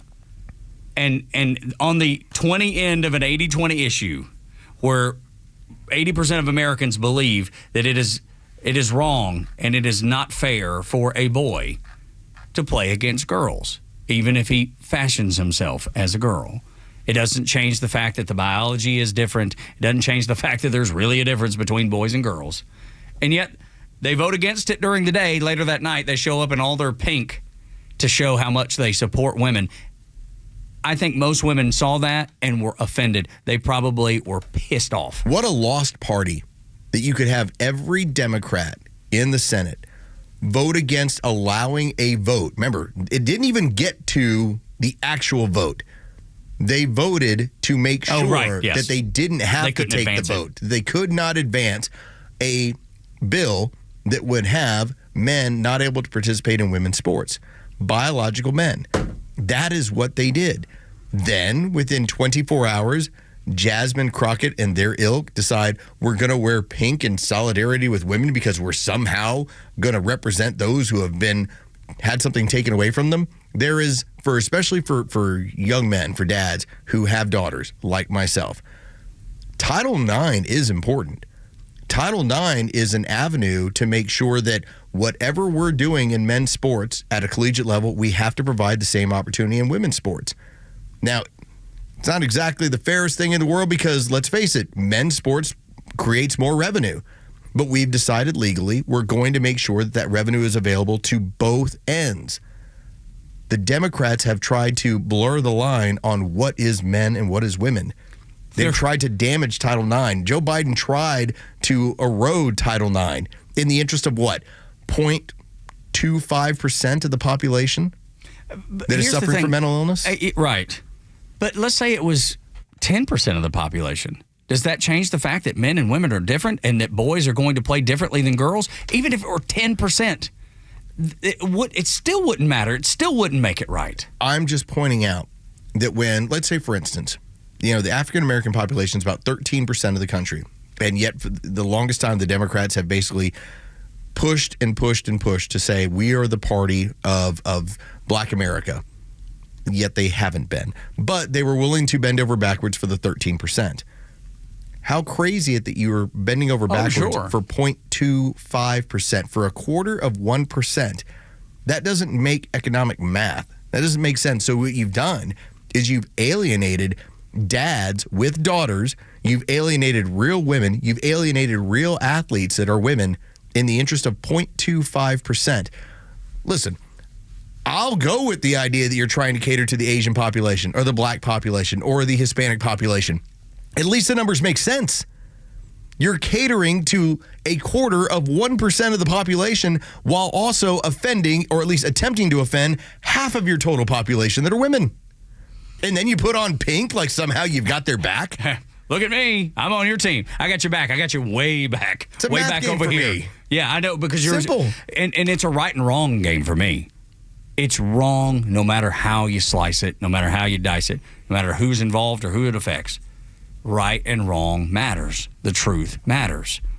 I don't want my son taking advantage of a situation as an athlete. Let's say he wasn't doing well and he was like, you know what?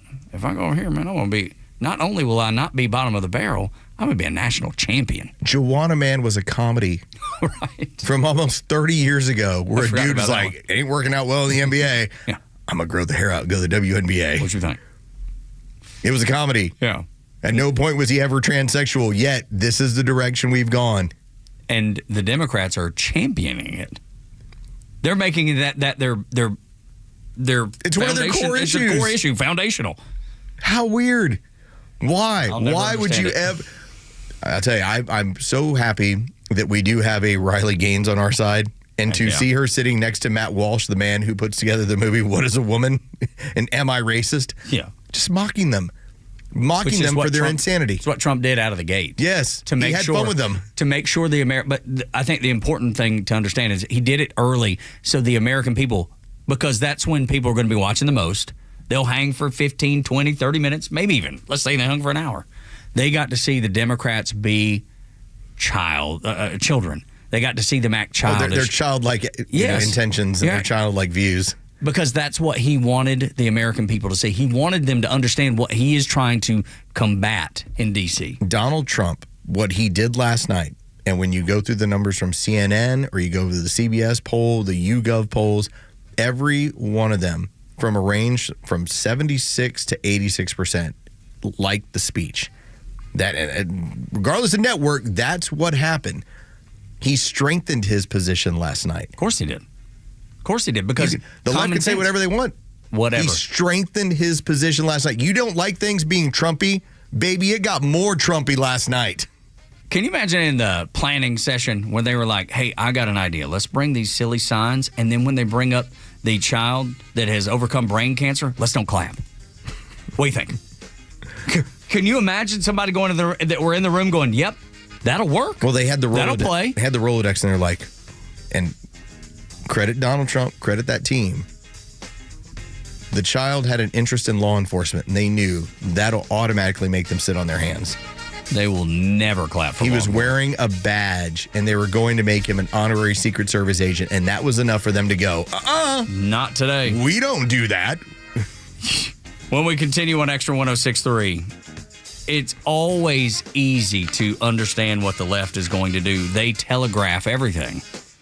And you saw it last night. And then Newt Gingrich, he breaks down and he did it before the speech. He broke down what the left gets wrong. And he's exactly right.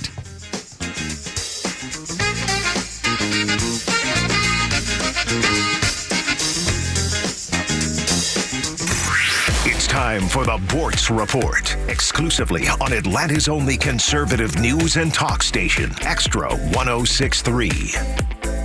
A few thoughts, if you will, on Trump's tariffs going into effect 25%, Canada, Mexico, until they do something meaningful about the drug trafficking, especially fentanyl. Oh, but the left says it's going to mean that a car might cost as much as $4,000 more. To which I say, well, good. I said a month ago that some of Trump's actions are going to be painful. They are going to hurt. You can't get us out of the hole that the progressive Democrats have put us into without pain. Sorry. But I propose making new cars more expensive is a good thing for America. Why? Because maybe it will dissuade some people from running out and buying new cars. Folks, you don't need new cars. You don't need 6 years of payments on a car you're maybe going to have for 4 years.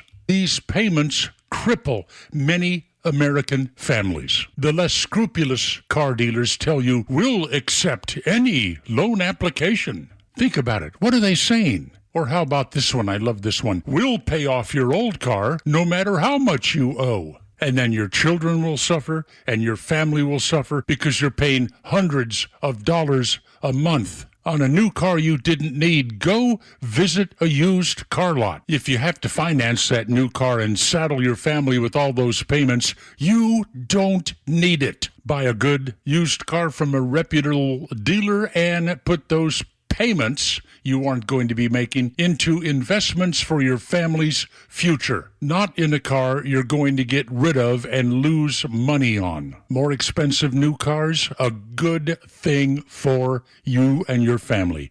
Neil Bortz, Extra 106.3. For half a century, glyphosate has affordably and effectively protected Georgia farmers' crops from invasive weeds. Without it, the impact would be felt beyond the fields, hitting Americans where it hurts, our wallets. That's why the Modern Ag Alliance advocates for farmers' continued access to essential crop protection tools so food prices don't rise even more.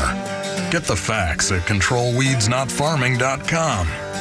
Paid for by the Modern Ag Alliance in support of Georgia farmers. You may know that ATL Turf Co. has become a leader in artificial grass design and installation services, but you may not know that ATL Turf Co. is a large artificial grass distributor. We only sell U.S.-made, premium name brand turf at factory direct pricing below wholesale. And now we're open to the public with large inventories of lawn and landscape, putting green, athletic, and pet turf on sale. Plus, all remnants are on sale for only $1 per square foot, direct from Dalton to our warehouse in Kennesaw. Visit atlturfco.com to learn more. atlturfco.com.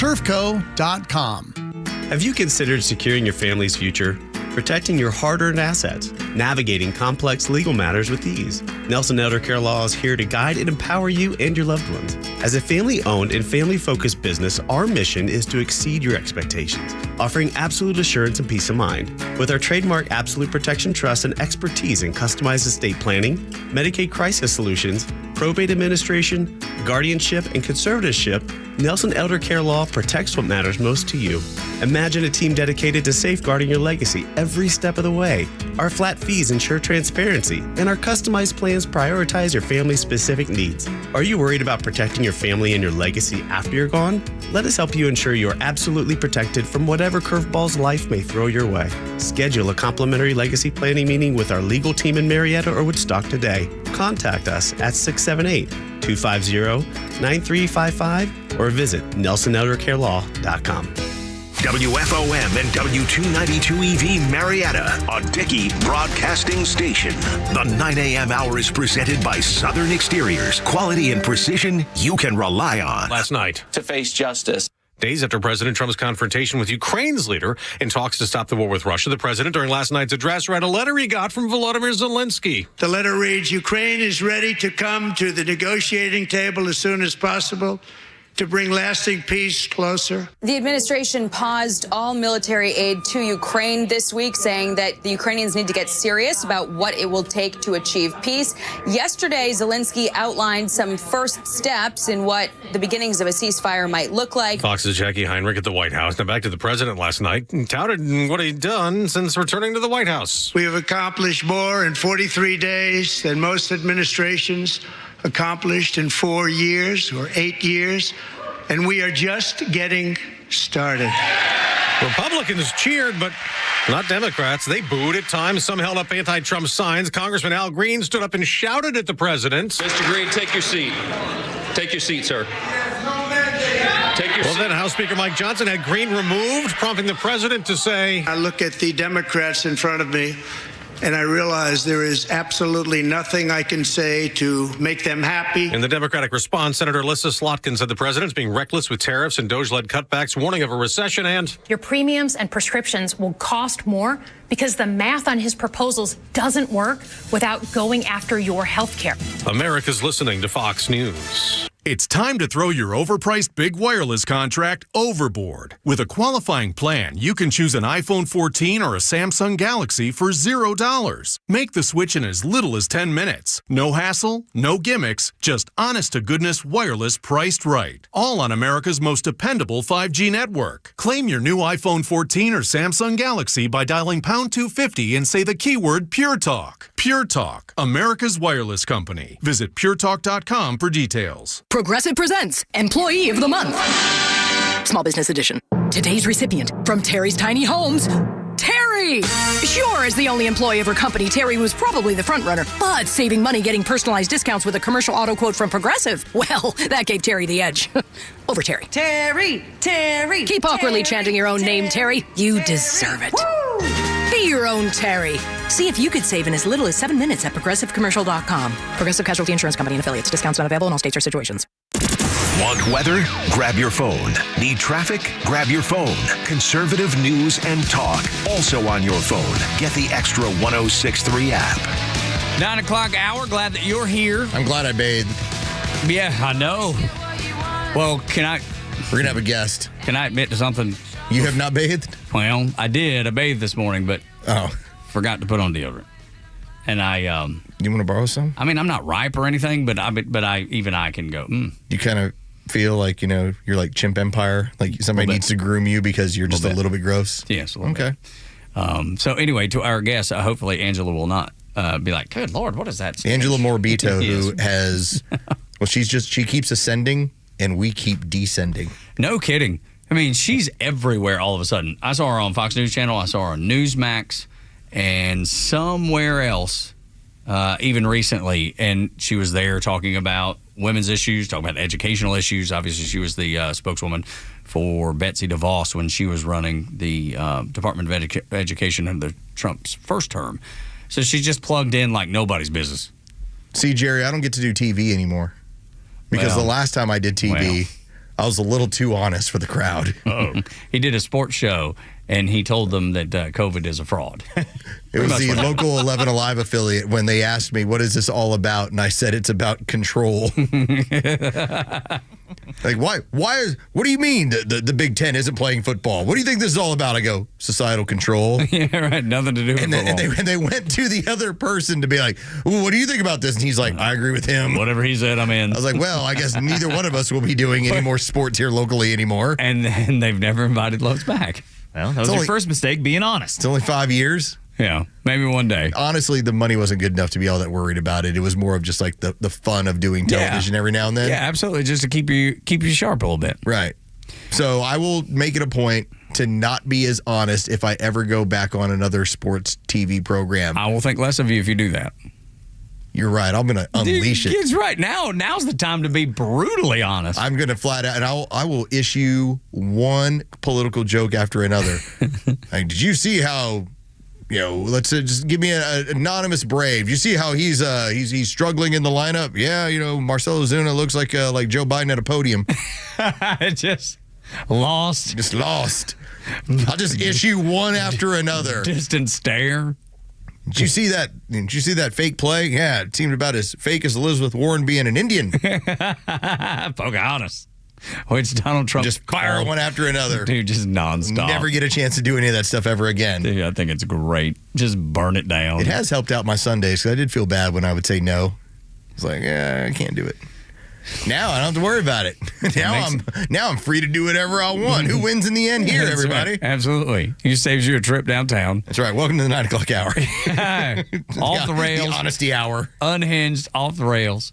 No more than the Democrat Party, though. Yeah, meanwhile, Angela Morbido, she has to do every obligation. They got to go on all these national shows. It just means she just has to, actually get dressed and put on, like her hair and make it look nice. Well, but I don't have to worry about that. She's new in this media game, right? So she's like, I want to take every opportunity. I want to be in front of everybody that I can. And that's why I was like, hey, would you care to come in? Would you want to come in and talk about what you saw from a female perspective? Would you care to tell me what you thought about when the Democrats showed no humanity for little DJ, the cancer survivor, or the family of Corey Comparator, or the family of Laken Riley, the family of little Jocelyn? Could you tell me what you think about any of those moments where the Democrats could have done the right thing, but their hatred of one person was so strong that they left their humanity out of the chamber? They walked in and they must have checked it in like it was a coat. Angela Morbido pointed out something last night, and I put it in my notes, but then I haven't brought it up today. Because part of what was going on last night was an opportunity to tell the country where things were headed, to tell the country about the strength that is being used around the world, whether it's tariffs or military strength or a denial of military strength. We're not going to give you any more money. This is how it's going to be. You're going to find peace. One of the things that Angela Morbido brought up, and I thought it was really funny, and we'll get into it with her, I thought it was an awesome moment when Donald Trump brought up the justice system and looked over at the Democrats and was like, how'd that work out for y'all? That's right. That is such a great... There was fair. How'd that work out for y'all? There were a bunch of zingers. I'm up here, you're down there. You're sitting on your hands, and I'm celebrating victories. In the Oval Office is my mugshot, and it propelled me to victory. By the way, some of you fools might have lined up trying to get me shot, and I'm up here, and you're down there. And y'all are the reason that mugshot even exists. You try to use that lawfare. You thought that was going to be the death nail, and it was the exact opposite. It was actually the propellant. It was the rocket ship. Because after that mugshot was taken, his popularity kept growing like a snowball rolling down the hill in Alaska or Canada or wherever it snows a whole bunch. It's just continually growing in the momentum and the momentum and the momentum. It was an hour and 40 minutes. Granted, after about an hour and 20, I felt like I'd hit my cup was filleth with winning. I get it. But then the last 20 minutes, he brings it in for a landing, and I'm like, okay, we won the whole night. What are you possibly going to say on the left? Well, I'll tell you. Representative Slotkin from Michigan, the junior representative. They always pick the junior representative because nobody wants to have to do this. Nobody wants to be in that position. How do you go up against that behemoth that you just saw and try to say something? The one note that I made about her, she says, change doesn't need to be chaotic. And I firmly and resoundingly disagree with her. I voted for this change. And change is always messy and it's always chaotic and nobody wants to change, especially when your lifeblood is being taken from you. Your ability to launder money through USAID to set up everything that you've been doing for the last 50 years is being shaken and taken away from you. The change had to be overwhelming and it had to be chaotic. So I disagree with you, ma'am. I think you're exactly wrong. I think it needed to be chaotic. She spent so much of that first few minutes trying to draw these, and I agree. I think you need to talk about what Donald Trump is doing, and you have to acknowledge where things are right and not wrong, but an alternative view. That's the game that I believe you have to play. If the Democrats continue to go down this road of everything he does is wrong, then every victory shows how wrong you are. How do you do that when it's 80-20 issues? How do you do that when you say we should be sending more and more money over to Ukraine, yet Zelensky is groveling back to say, please, can we sign this deal? Can we make this happen? Please. I mean, they were so excited on Friday about, look at the strength he showed. That man walked out of that office and Donald Trump knew he's going to be crawling back here because this isn't his first rodeo. Well, but that's the thing. He left begging. Yes. That's not strength. Tell me who's begging that is strong. So I believe you have to end up saying where Donald Trump is correct. There's area. Bill Maher brings this up. You can't be against everything he does. You can bring up alternative ways in which you would do it differently. But if you're going to say everything that he does is wrong, you're going to end up being on the wrong side of what is going to be a lot of populism and a lot of populism results.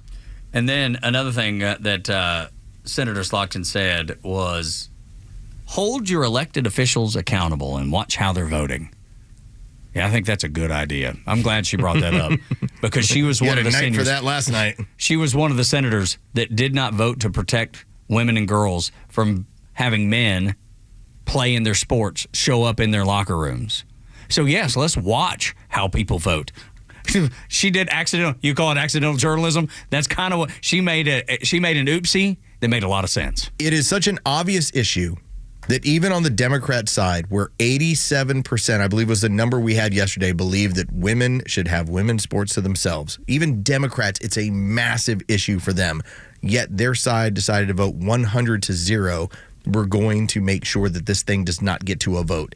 And the problem is it wasn't procedural. It wasn't a situation where the Democrats could point to language in the bill and say, I had a problem with this. Here was the issue we had. You know what? I like the bill in its entirety, but here were the areas where the language we did not agree with. No, they just flat out shot it down.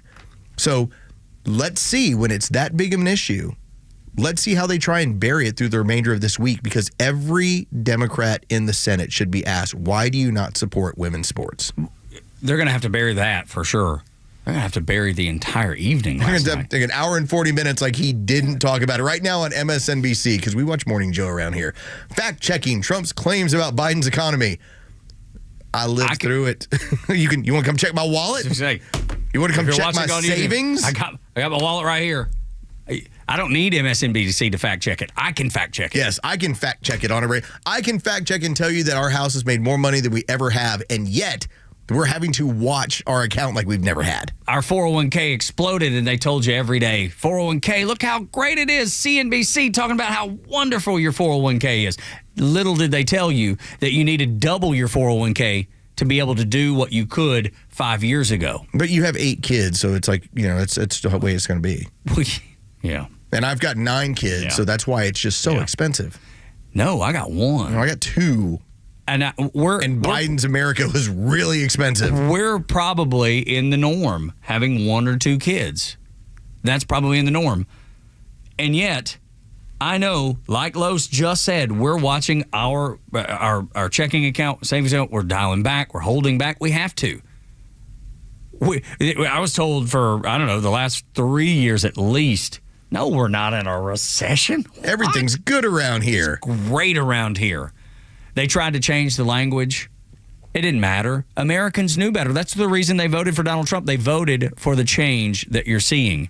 And when the Democrats melt down and saying, we didn't vote for this. Yes, we did. And when I did. I voted for everything that happened last night, including him mocking the other side. I was loving every minute of it. Just chuckling out loud. How could you not? How did that work out for y'all? And right, when he's talking about the lawfare. And the brilliance of doing it early. He was like, let me get this out of the way. Let me get their foolishness out of the way so everybody can see it. And then I can get to the things that actually matter. The things that the American people elected me to do and the American people care about. That's what Donald Trump did. That's the wisdom that he might not have had if he had had consecutive terms, Los. The worst mistake, and we've talked about it a million times, the worst mistake was giving him 4 years to plan. And now his plans look like exactly what Americans had hoped for and wanted. Everything that he was bringing up had this forward-looking face to it. The people he introduced, the people that he brought up and acknowledged, and then his plans for what he wanted to do. Meanwhile, on the other side, you want to talk about monsters. Nicole Wallace. Oh my God, we have that audio from too. MSNBC. We have the audio. Let's load up that Nicole Wallace audio, because Nicole Wallace decided to use her opportunity on a major network to talk about that young 13-year-old boy who's dealing with cancer and how he has an interest in law enforcement. And Nicole Wallace, in her twisted witch view of the world, could only come up with this. But I think this was a lesson in finding one thing that you let yourself feel. And I let myself feel joy about DJ. And I hope he's alive for another, 95 years, right? And I hope he lives the life he wants to live. He wants to be a cop. He knows what he wants to do. And maybe when you have childhood cancer, that crystallizes for you. And I hope he has a long life as a law enforcement officer. But I hope he never has to defend the United States Capitol against Donald Trump supporters. And if he does, I hope he isn't one of the 6 who loses his life to suicide. And I hope he isn't one who has to testify against the people who carried out acts of seditious conspiracy and then live to see Donald Trump pardon those people. She couldn't exist long enough to just say, I hope he lives a long life and gets to live his dreams. She had to tie it back to Donald Trump. She had to tie it back to January 6th and hoping he doesn't commit suicide. How filthy. What a warped worldview. That absolutely gross. That is what you were dealing with. That was what was on display. That was what the purple hairs do. That is what the vagina hats are into. You don't view the world this way. Neither do I. In fact, by the time I heard that, I went, how did you possibly get to a point where this made sense to you? Your meandering, weird brain led everything back to January 6th. Because that's been their go-to. From a 13-year-old boy with cancer. Everything. That's their go-to with everything. They have no... Where else are they going? Where else would you expect her to go? I've never, in that moment, when he is being acknowledged, when his father is holding him up like he's Simba. And which was the sweetest moment of the night. And I'm sitting there watching it, and all I can think to myself is, I know you've been through a lot. I hope you get a lot out of this. I hope you get a lot moving forward. That was my thought process, not, hey, I wonder what kind of funding Joe Biden has enabled in order to keep this kid from getting the treatment he needs or he's being denied. I wonder if when he was given his brain surgery, was he vaccinated? I didn't think about those things because that's not how my brain operates. Theirs does. You and I actually felt joy. She never did. No, she never felt a moment of joy. And just like David Axelrod on CNN told these people, you should have got up and clapped. You've lost David Axelrod. David Axelrod, the architect of Obama's runs to the presidency, and he's looking at them going, y'all are messed up. This ain't going to work. You're going to continue to fail and continue to lose. I want to give you a ray of hope. Because as I got hope. They ain't in charge. Oh, yeah, for sure. We're in a good place here. No, for sure, definitely. But the exact opposite of Nicole Wallace, which is maybe the worst thing most people have ever seen. I want you to hear from DJ himself. Listen to him. But you want to know the craziest part? Because my mom bathes me and my brothers all together, and out of nowhere I locked up, and then my dad was calling my name, and I started going to the slow thing, and he said stop playing with me, and I started to act, I ain't gonna lie, I started to act slow, and then as soon as he said that, we was speeding all the way, running lights, going to the hospital, and then next thing you know I was seizing on the table. They said no, we gonna have to go in his brain tonight. Ever since then, I had 13 brain surgeries, and that's how many times my personality has changed. And that's something that you don't hear from a terminally ill child. They have 5 months to live. I'm going to keep on going until my gas tanks run out. And that's when God calls you home. You never know when God's going to call you home. I wouldn't be here if it wasn't for my dad. And I know he's pretty proud of me, and I'm pretty proud of him too. And I'd like to thank President Trump, because if it wasn't for him, I wouldn't be here today. That's hope. That's hope. Yeah. That's joy. That's a kid that has Nothing to lose. He's living every day. There's a great song by Tim McGraw. Maybe you've heard it. It's called Live Like You Were Dying. That kid's living that song. He was supposed to live, what did he say? It was 5 months. 5 months. And he's already, 5 or 6, 7 years later down the road. He is the embodiment of that song. If you've never heard it, which I'm sure you have, but if you've never heard it, go listen to it. Because it just says, I hope one day you get to experience the joy of life. You get to live like you're dying. You do everything you wanted to do. You try everything. You're not scared. You're not afraid. And you will tackle whatever it is to have that moment, that joy in life that we all strive for every day. That kid has it. And that witch on MSNBC that was talking about him killing himself, why does she have a job? Why does this woman, who is she entertaining? Who is she speaking to? Who would ever think to themselves, this is a young man who desires a future for whatever future he has in law enforcement, and her immediate thought is, well, I hope he doesn't kill himself if he has to deal with the January 6th event. How twisted. That's sick. What kind of a demon witch are you? Sick. Absolutely sick. And that is what they put out every single day. Things are good. You know what the fun part is? People listen to this radio station in part because we point out how good things really are as of now. Because they are. But no, this is a constant battle where you have to deal with these people that they wrap themselves in this religion of death. And they may be your friends, your neighbors, but yet their mentality always goes back to this really dark end where they don't have really a higher power, a higher authority, or something that they believe in that's bigger than themselves. Can you imagine being that lonely at the moment that the lights go out? Because that's where a lot of those people are. I mean, and I hope they are able to dig out of whatever it is and find that higher power, find the Lord Jesus Christ in heaven. I hope they can do that. Because what I saw last night was not. It was not that. And this is coming from a broken sinner, man. I'm as broken as you could possibly be. And I know the need. And I recognize it in them. They need it too. And I hope they find it. I really do. When we come back on Extra 106.3, how you negotiate. Will you get tired of winning? And Angela Morabito joins us next on the Morning Extra.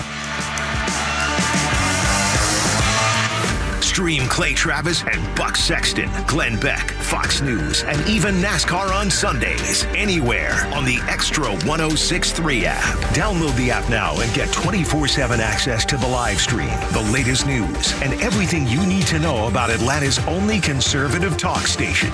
Download the Extra 106.3 app for Apple or Android and check out even more great original content at thepodcastpark.com.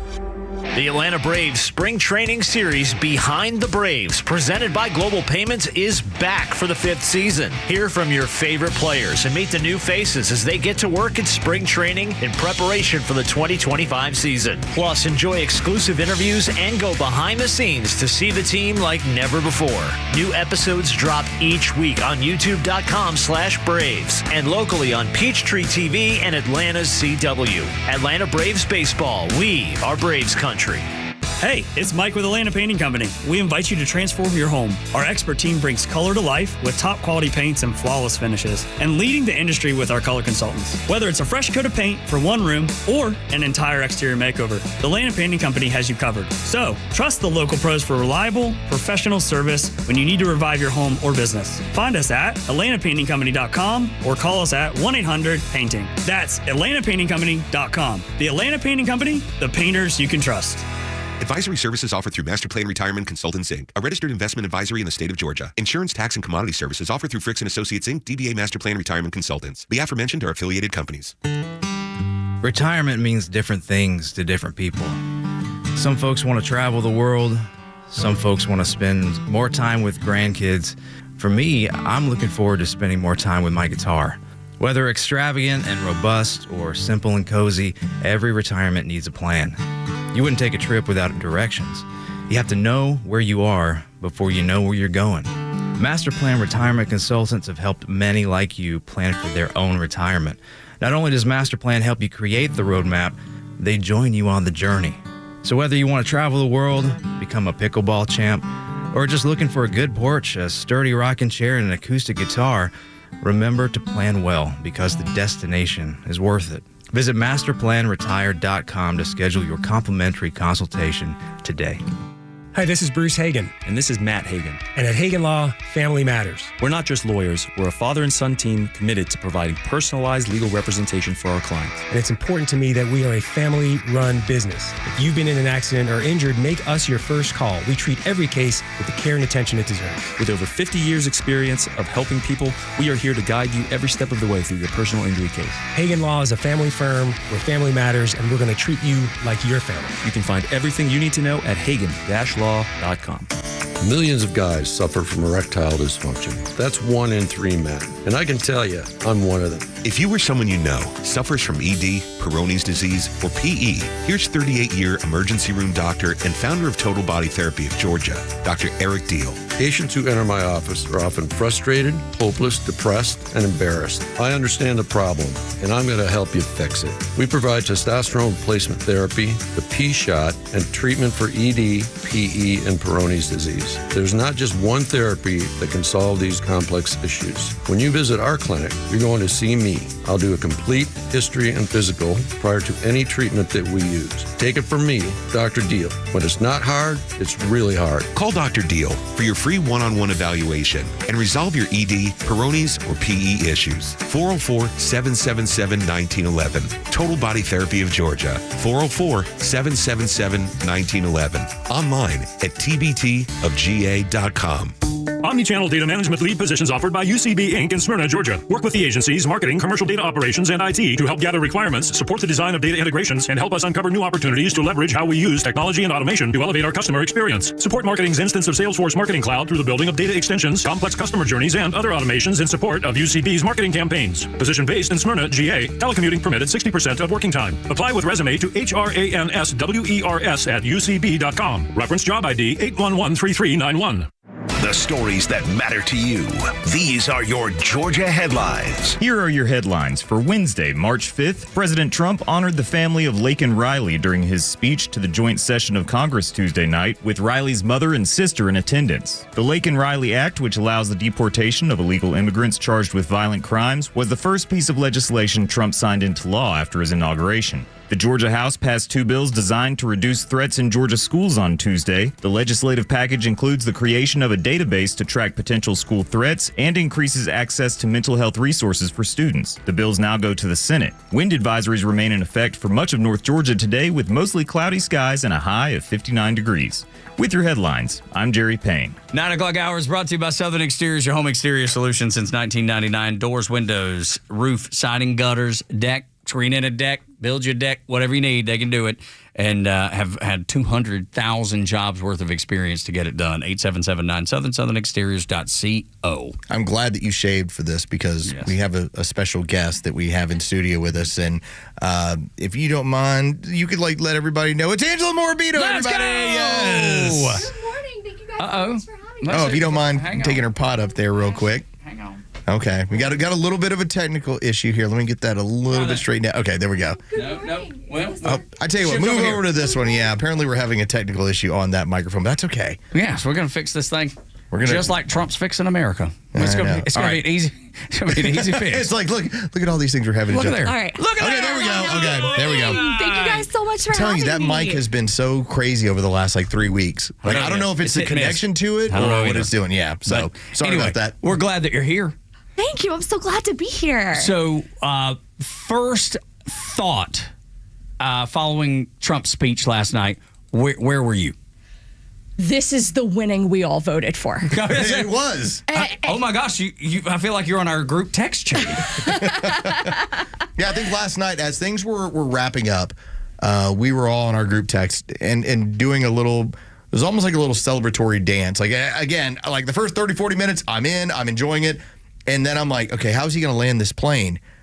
And then he does. I'm like, okay, that's the W. That's the plan. Yeah. So normally, right, like a president at the start of their term, it's here's where we're going to go. He not only did that, but he said, here's an incredible list of wins in my first 43 days. And then he kept actively winning during the speech, like when he says there's a terrorist who's about to land at Dulles Airport and face American justice. Who does that during a speech? I thought that was particularly impressive because of what it takes to pull that off. Angela Morbido was in the Trump administration under Betsy DeVos. She was the spokeswoman for the Department of Education, also Independent Women's Forum, and she's everywhere doing a whole lot of things. I sent this to Los last night, kind of along the lines that you're saying. That's why I said you must have been on our group chat. I said this speech was like the opening scene of Top Gun Maverick when it's highway to the danger zone and the jets are taking off the aircraft carrier and you're just like, oh my God, this is what I love. This is what I want. Well, it was so patriotic. And Los hit me back and just says victory. I love it. And it drew such a battle line between what was going on one side of the aisle and what was going on the other. How, when you start bringing up the idea of sending out criminal illegal immigrants, when you start talking about getting rid of waste, fraud, and abuse, when you're talking about all of these 43 days worth of victories, and the Democrats sat on their hands. It is such a bad look for them. I honestly felt a little bit bad for Senator Slotkin, who had to go and give some sort of like rebuttal or counter. How do you rebut that? Right. Who wants to counter a message of American hope, optimism, and greatness? Not me. Not me. Yeah, well, but that's the thing. I argue against American greatness. But we've joked about that, Angela. We've joked about that a whole bunch. If Donald Trump, and he even said it, it was crazy to see how he said the same thing, essentially. We were like, if he came up with a cure to cancer, they would come out in favor of cancer. Mm-hmm. It's that deep. That derangement syndrome is so strong. They're so poisoned by politics that they've lost all common sense and they've lost all connection to the reality that regular Americans like us are facing. Well, I'll give you the numbers. Like even 69% of CNN viewers said that they looked at that speech as being positive. Now, again, CNN is not some bastion of right-wing thought, yet, again, almost 70% said that was a positive speech. And on the other side, they're holding up bingo signs. Yeah. You know? It reminded me of like a Brazilian steakhouse when you're like, give me more. Raise the flag. I would Give like me more. Some more. Gaucho, I need more meat here. It was the weirdest thing. It honestly reminded me of like the high school cafeteria where you've got these different camps and they don't like each other, but it's how mean can we be? You've got, it's Mean Girls, right? You've got the plastics wearing pink and thinking they really did something, and everyone's like, cool, you coordinated High School Spirit Day. What are you doing for America? Nothing. As the day that you also voted not to allow women to have their own sports. Right. It's, we support women. Until we ask for our own sports restrooms and locker rooms. Just basic, civil rights. What a strange aspect that because when it's polled, as of now, it's an 80+% issue on the Democrat side that women should have their own sports and not have to worry about men pretending to be women or identifying as women take part in it. And yet 100% of the Democrat senators voted to make sure that the vote did not come to the floor. This is going to haunt them for a very long time. And it's going to haunt them, especially in 2026, because they cannot run from this record. It's insane to me that the very thing that lost them the election, they're doubling down on it. These people have learned nothing. They said that on MSNBC last night. Do you realize that? Really? They said specifically, I can find the exact quote, but whoever the host was, she was on opposite of Michael Steele, the former head of the RNC, strangely enough, and they roasted the whole bingo card thing. But she basically said, this is them handing over the midterms. When Democrats are supposed to bounce back, and historically they do, when one side has the entirety of the government. She said, this is them. By choosing the way they have and taking to 20% on every issue, even though the American people support them across the aisle, they are going to hand over on a silver platter the midterms. At least somebody recognizes it. I don't think they know how to fix it or willing to fix it, but they know it. And they're learning the hard way how big this issue is, right? Like when we first all started talking about Title IX, it was, this is a women's issue. Then we realized all the dads, like you guys, were rightfully I got two. Yeah. frustrated by this. So then it becomes, it's a parents' issue. Well, we've gone from women to parents, so we're expanding out the group. Now it's also a young people issue, because you watched how the youth vote swung to the right in the last election, because, somebody like me might ordinarily run into Title IX and think, oh yeah, I vaguely remember that. If you're in school right now, you are facing this every single day. It is not lost on the rising generation. And I love what President Trump did to two members of the rising generation last night. And in very different ways, he made their dreams come true with the eyes of America on them. Yeah, there is no more optimistic message than that. No doubt, with little DJ making the him cutest. Yeah, and I don't know if you heard Nicole Wallace's statement, which was hideous. We're not going to play it again because it was just so vile about little DJ. And then the young man, I think his name was Daniel, and his last name escapes me, but he's the one that was admitted into the United States Military Academy. The brand new cadet. Yes. And you watch him turn around and high five DJ. Oh, which was great. I forgot about that moment. You're exactly right. It's the best. I hope those kids are friends for life because they're the only two people in the world who are bonded by a shared experience. It's totally unique, and everybody saw. I love this for these kids. You bring up the kids and you bring up the youth, and I thought this was a very telling piece of information that got published yesterday. It talked about cable news viewership and then your view of Donald Trump. And so, for instance, when it comes to age 65 plus, that ends up being 65% of cable news viewing. And their Donald Trump approval rating is 45%. Still a strong number. It's what it is.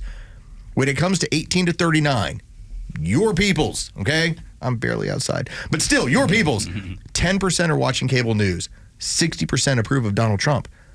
If you're actually living life not attached to the television, you're actually pretty excited with what he's doing and who he is. This is the first generation, though, it's been like that, though, right? Yeah. Because my parents, they watched the news at night. They thought they were being told, hey, here's what's happening. Little did they know, and they didn't realize they were being told how to think the whole time. Here's what you should think. Here's what happened, yes. Here's what you should think about it. And I think people much younger than I are going, well, wait a minute. I can think for myself. And the Democrats hate I'm not going to be told what to think. Which is a rebellious statement, right? I mean, everybody has that little bit of rebellious, don't tell me what to think. But for so many years, our parents didn't realize, and our grandparents didn't realize that you were being told what to think. And then you take it to school, especially with education. Of course. Teaching, don't think for yourself. Here's how you should think. And I think the left is still running the playbook that worked for them a couple generations ago of we're going to feed this to our favorite reporters and they will carry the torch for us. They will do the job for us of convincing people of all these terrible and incorrect things. They don't have that luxury anymore.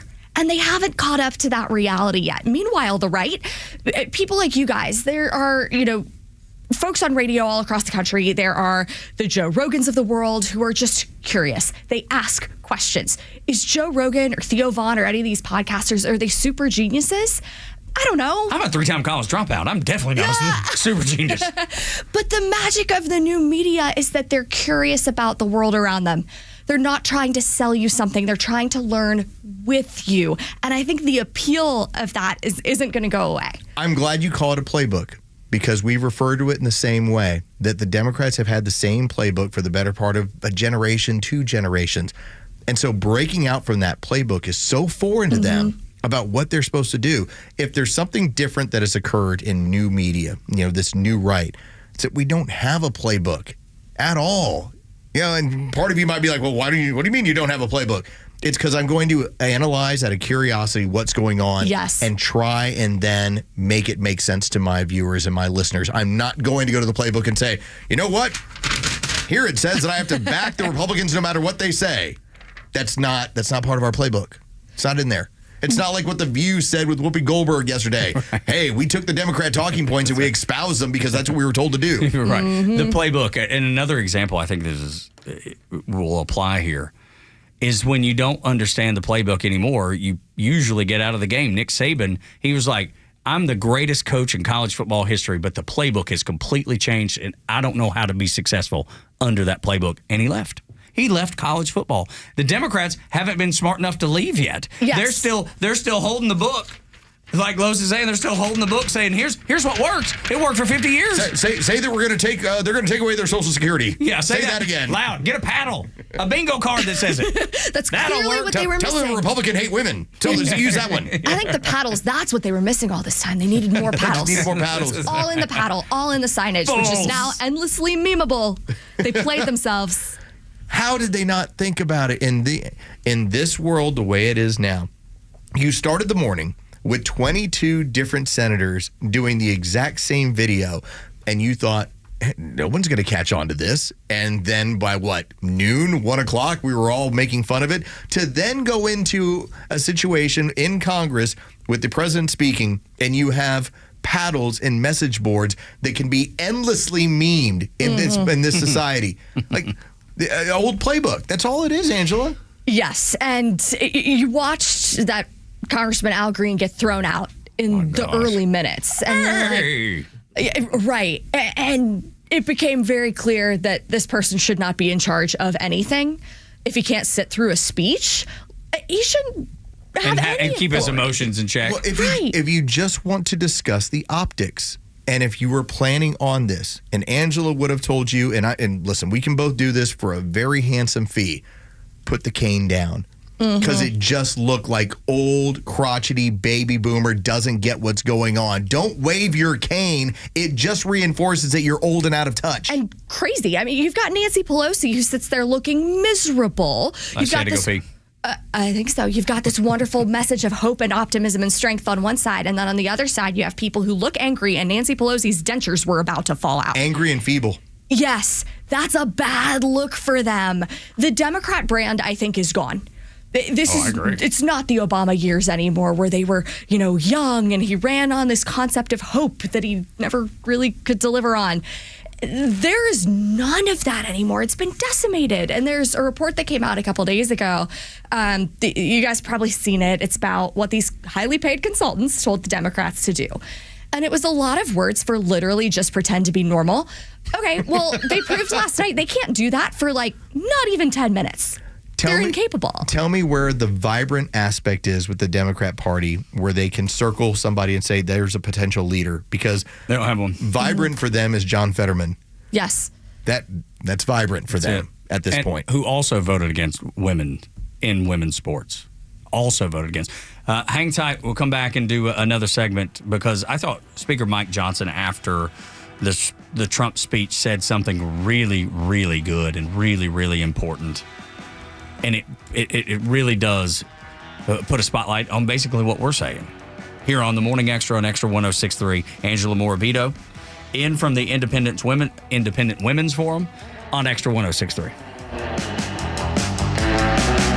The latest sports news, powered by 680 The Fan, and driven to extra listeners by RBM of Atlanta in Sandy Springs, Atlanta's Mercedes-Benz connection since 1964. Here are sports headlines for Wednesday, March 5th. The Atlanta Hawks dropped the second game of back-to-back last night as they lost to the Milwaukee Bucks 127-121. Trae Young had a big night, 28 points, and handed out 13 assists from around the league. Lakers forward and 40-year-old LeBron James became the first 50,000-point scorer in league history, with both his regular season and postseason scoring totals added together. From Braves spring training, after a scoreless tie yesterday, the Braves, they are off today in terms of spring training action. The team will be back in action tomorrow afternoon as they host the Miami Marlins. With your sports headlines, I'm Carlos Medina. Tax refund season is here. Why not invest in your home? For over 25 years, homeowners have trusted Southern Exteriors with over 200,000 projects completed across 6 states. They're based in Jackson, Georgia. They serve Atlanta and the metro and the entire Southeast. Windows, doors, roofing, gutters, siding, they do the job right the first time. And you can maximize that refund, get 0% financing for 12 months or 10% off any project. You want your home to be the envy of the neighborhood. How do you get it done that way? You make sure that it looks like the home that you fell in love with when you bought it. The one that when people drive by, they go, wow, what's my house look like that? Boost your curb appeal and get those repairs done today. You get a free estimate at southernexteriors.co. The website is southernexteriors.co. Neil Borch here. Maybe you've already taken the steps to improve your health, maybe save your life. You're using a CPAP for your sleep apnea. I've been using one for well over 20 years. So right now I'm here to tell you about a source for CPAPs and CPAP supplies here in the Atlanta area. CPAPs, etc. They're in Alpharetta. They have whatever you need. Roddy and Sharon are your CPAP experts, and they'll ship nationwide. More information, CPAPs, ET. Hey homeowners, it's Flounder, and I'm here to keep you warm. Well, I won't, but my friends at Dobbs Heating and Air will. As a new homeowner myself, I prefer working with local, family-owned companies who value what matters to me and treats my home like it's their own. The Dobbs family have a passion for what they do, and taking care of people is their primary goal. So if your home needs help staying warm right now, call Dobbs Heating and Air and experience the Dobbs difference. And check them out online at dobbshvac.com. Hey, it's a Kimmer. Okay, you're driving along. Suddenly you hear that horrible sound of metal and crunching. It's an accident. Even if it's a little minor fender bender, man, that could be a nightmare. First, obviously, take care of yourself. But before you make a deal with an insurance company or anybody else, call David Van Sant with Van Sant Law. You know why? Because he used to work for the insurance company, so he knows how to get the right settlement and right away. Van Sant Law. Don't forget, if you don't get paid, they don't get paid. Protecting your interests. Insurance is great, but it's complicated. 855-GA-INJURY or vansantlaw.com. True Prep on Cobb Parkway is your one-stop shop for emergency preparedness supplies, including freeze-dried food, water filtration, first aid, and more. They also have a large selection of firearms, including a huge selection of AR-15s, firearm accessories, and ammo at the lowest prices around. They're locally owned and operated, and you can visit their store in Marietta on Cobb Parkway or online at trueprep.com. That's truprep.com. Prepare today for a worry-free tomorrow at True Prep. Imagine all the things you dream of under one roof. You're thinking of eBay. Fashion, collectibles, car parts, it's all there. Go find the thing that keeps you up at night. eBay. Things people love. The legend Neil Boortz is only on Extra 106.3. With daily commentary you'll hear throughout the day. And he's on live with a Morning Extra every Tuesday morning at 7:30. Atlanta's only conservative news and talk station, Extra 106.3. And catch all of Neil's commentary on the Extra app. Tug and Los until 10 on the Morning Extra. Our guest this morning from Independent Women's Forum, Angela Morbido, obviously worked in the first Trump administration with the Department of Education. And brings her wisdom in here. We're always fortunate and blessed when she does. And I want to read y'all something that I thought was great. I've had my differences with Mike Johnson, Speaker Mike Johnson. But what he said last night following the Trump speech to the joint session of Congress hit it out of the park. President Trump's speech wasn't a speech for mainstream media. It was a speech for the American people. You couldn't be more correct than that. The mainstream media, we have it on Morning Joe, and they're melting down. We've seen the meltdowns on social media from AOC and so many others. And everybody, as far as American people, and Los had the numbers of how many Americans heard that speech last night and thought it was positive, thought it was good, and hopes that Donald Trump continues down that path of saying America's back and America's worth fighting for, and we're willing to fight. Fight, fight, fight, if you will. He said that last night in the speech. He obviously said it at Butler, Pennsylvania. But that right there summarized it all for me really well. Mainstream media don't get it. They're unimportant at this point, but they don't get it. The American people do. Angela, I think as many times as I've been like, Mike Johnson, what are you doing? He got it right here. I think he did too. And not only does that apply to President Trump's speech last night, I think it applies to his entire way of operating, sure. Right? He is where he is because he didn't rely on the legacy media. He said, I'm going to talk straight over your heads to the American people. Well, of course, the legacy media is furious because he's robbed them of a lot of the power that they had over public opinion. But he didn't need them. He didn't really want them, actually. He didn't need those media cheerleaders. And people love him because he was willing to stand up to the way things had always been done. Donald Trump is that exact example of if they didn't make you, they can't break you. Yes. He doesn't need them because they were not what drove him to being a success in the world. So he can take them or leave them. He doesn't need the media. And it's funny because when he was doing the TV show that I never watched one time, I had no interest in it. I've never watched it either. I had no interest. I didn't get it. I wasn't even a fan of Donald Trump. Yeah, it was just kind of like, okay, he's that mogul and he's done well. He's a New York guy. Yeah. I know that was about it. Yeah. And he was successful in their field. He was able to go in. And he is. Exactly right. And he knows what moves the needle. He knows in media what's going to move the needle and what's going to motivate the American people, I believe. I think so, too. And there's something to be said for just the power of talking like a regular person. We had this discussion this morning. That's exactly right. It's so normal. And, prior to last night, which I think was an absolute landmark moment in both Trump presidencies, he's going to be remembered for this. But prior to this, I think some of the best media engagements I had ever heard from President Trump was when he was with Dave Portnoy at Barstool Sports, because they were two normal people having a conversation.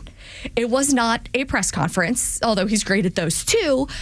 It was just him talking to someone who cares.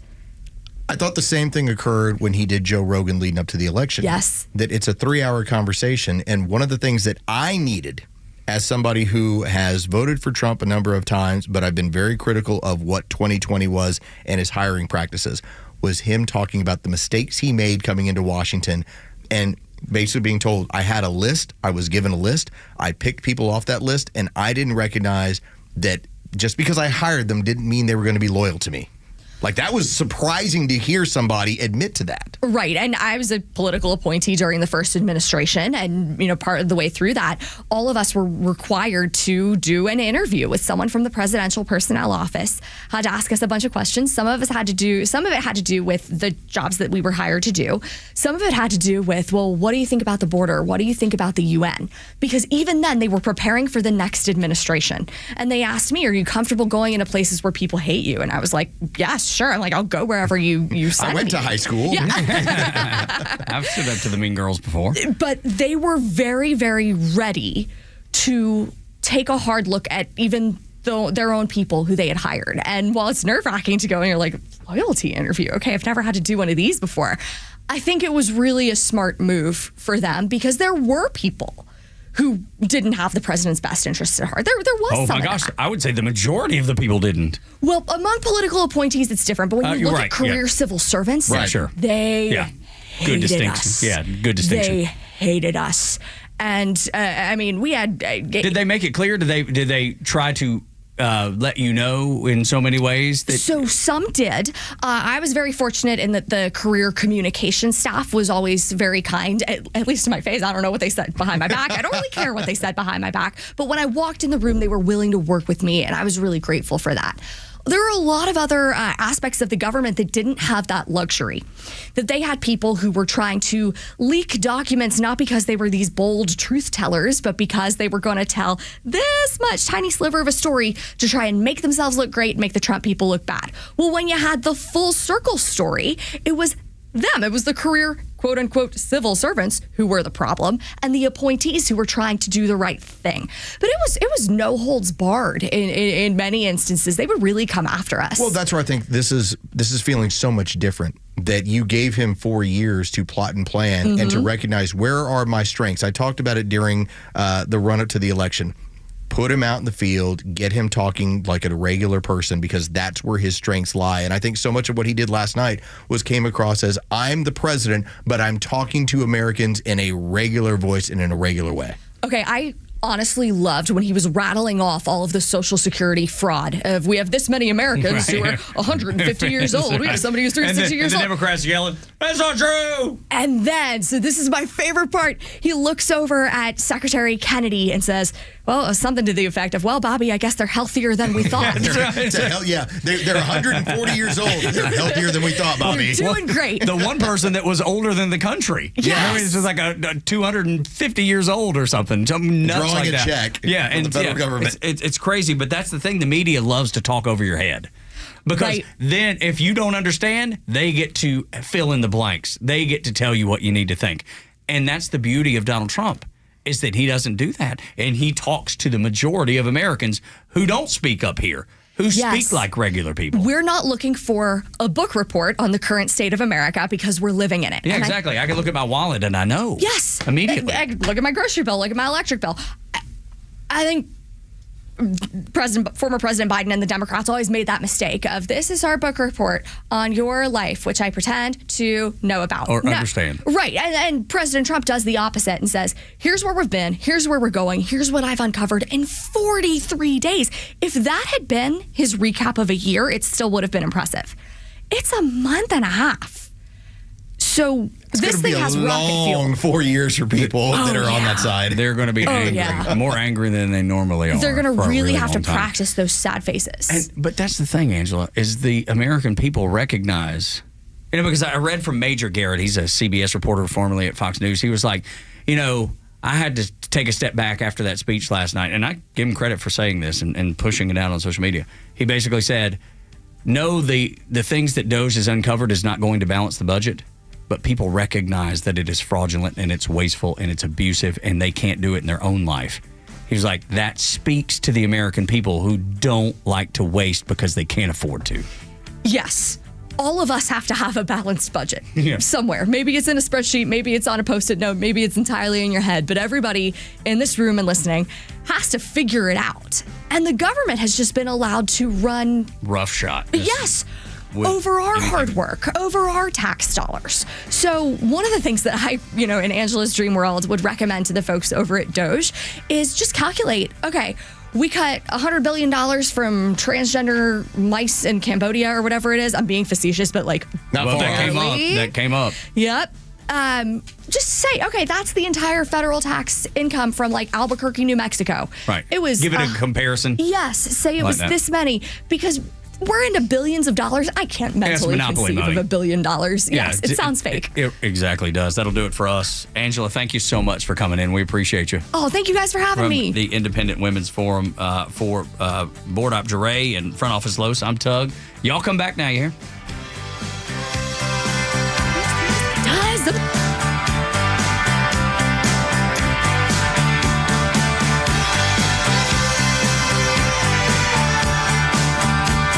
For a century, glyphosate has affordably and effectively protected Georgia farmers' crops from invasive weeds. Without it, the impact would be felt beyond the fields, hitting Americans where it hurts, our wallets. That's why the Modern Ag Alliance advocates for farmers' continued access to essential crop protection tools so food prices don't rise even more. Get the facts at controlweedsnotfarming.com. Paid for by the Modern Ag Alliance in support of Georgia farmers. You know the old expression, I love it when a plan comes together? Well, with our First Liberty Notes, this has been so true. Hello, I'm Brant Frost, founder of First Liberty Building and Loan. You hear about our family's company all the time right here on the station. For over 30 years, we've been the local lender who said yes when the big banks say no. A couple of months ago, we opened up our First Liberty Notes program to Main Street investors just like you, and the response has been just incredible. Folks from airline pilots to physicians to even pastors are now earning 8 to 13% interest rates while helping to fuel the growth of local small businesses. If you're a qualified investor with a minimum of $25,000, you too could be earning 8 to 13% interest. We'd love to have you join our First Liberty family today. Go to firstlibertyga.com and see if our First Liberty Notes are right for you. Go to firstlibertyga.com. That's firstlibertyga.com. First Liberty Notes are not obligations of or guaranteed by any financial institution and are not secured by any collateral. They are not FDIC insured or guaranteed by any government agency. You could lose money. SEC accredited investor status must be verified. Securities not offered in any jurisdiction in which it is unlawful.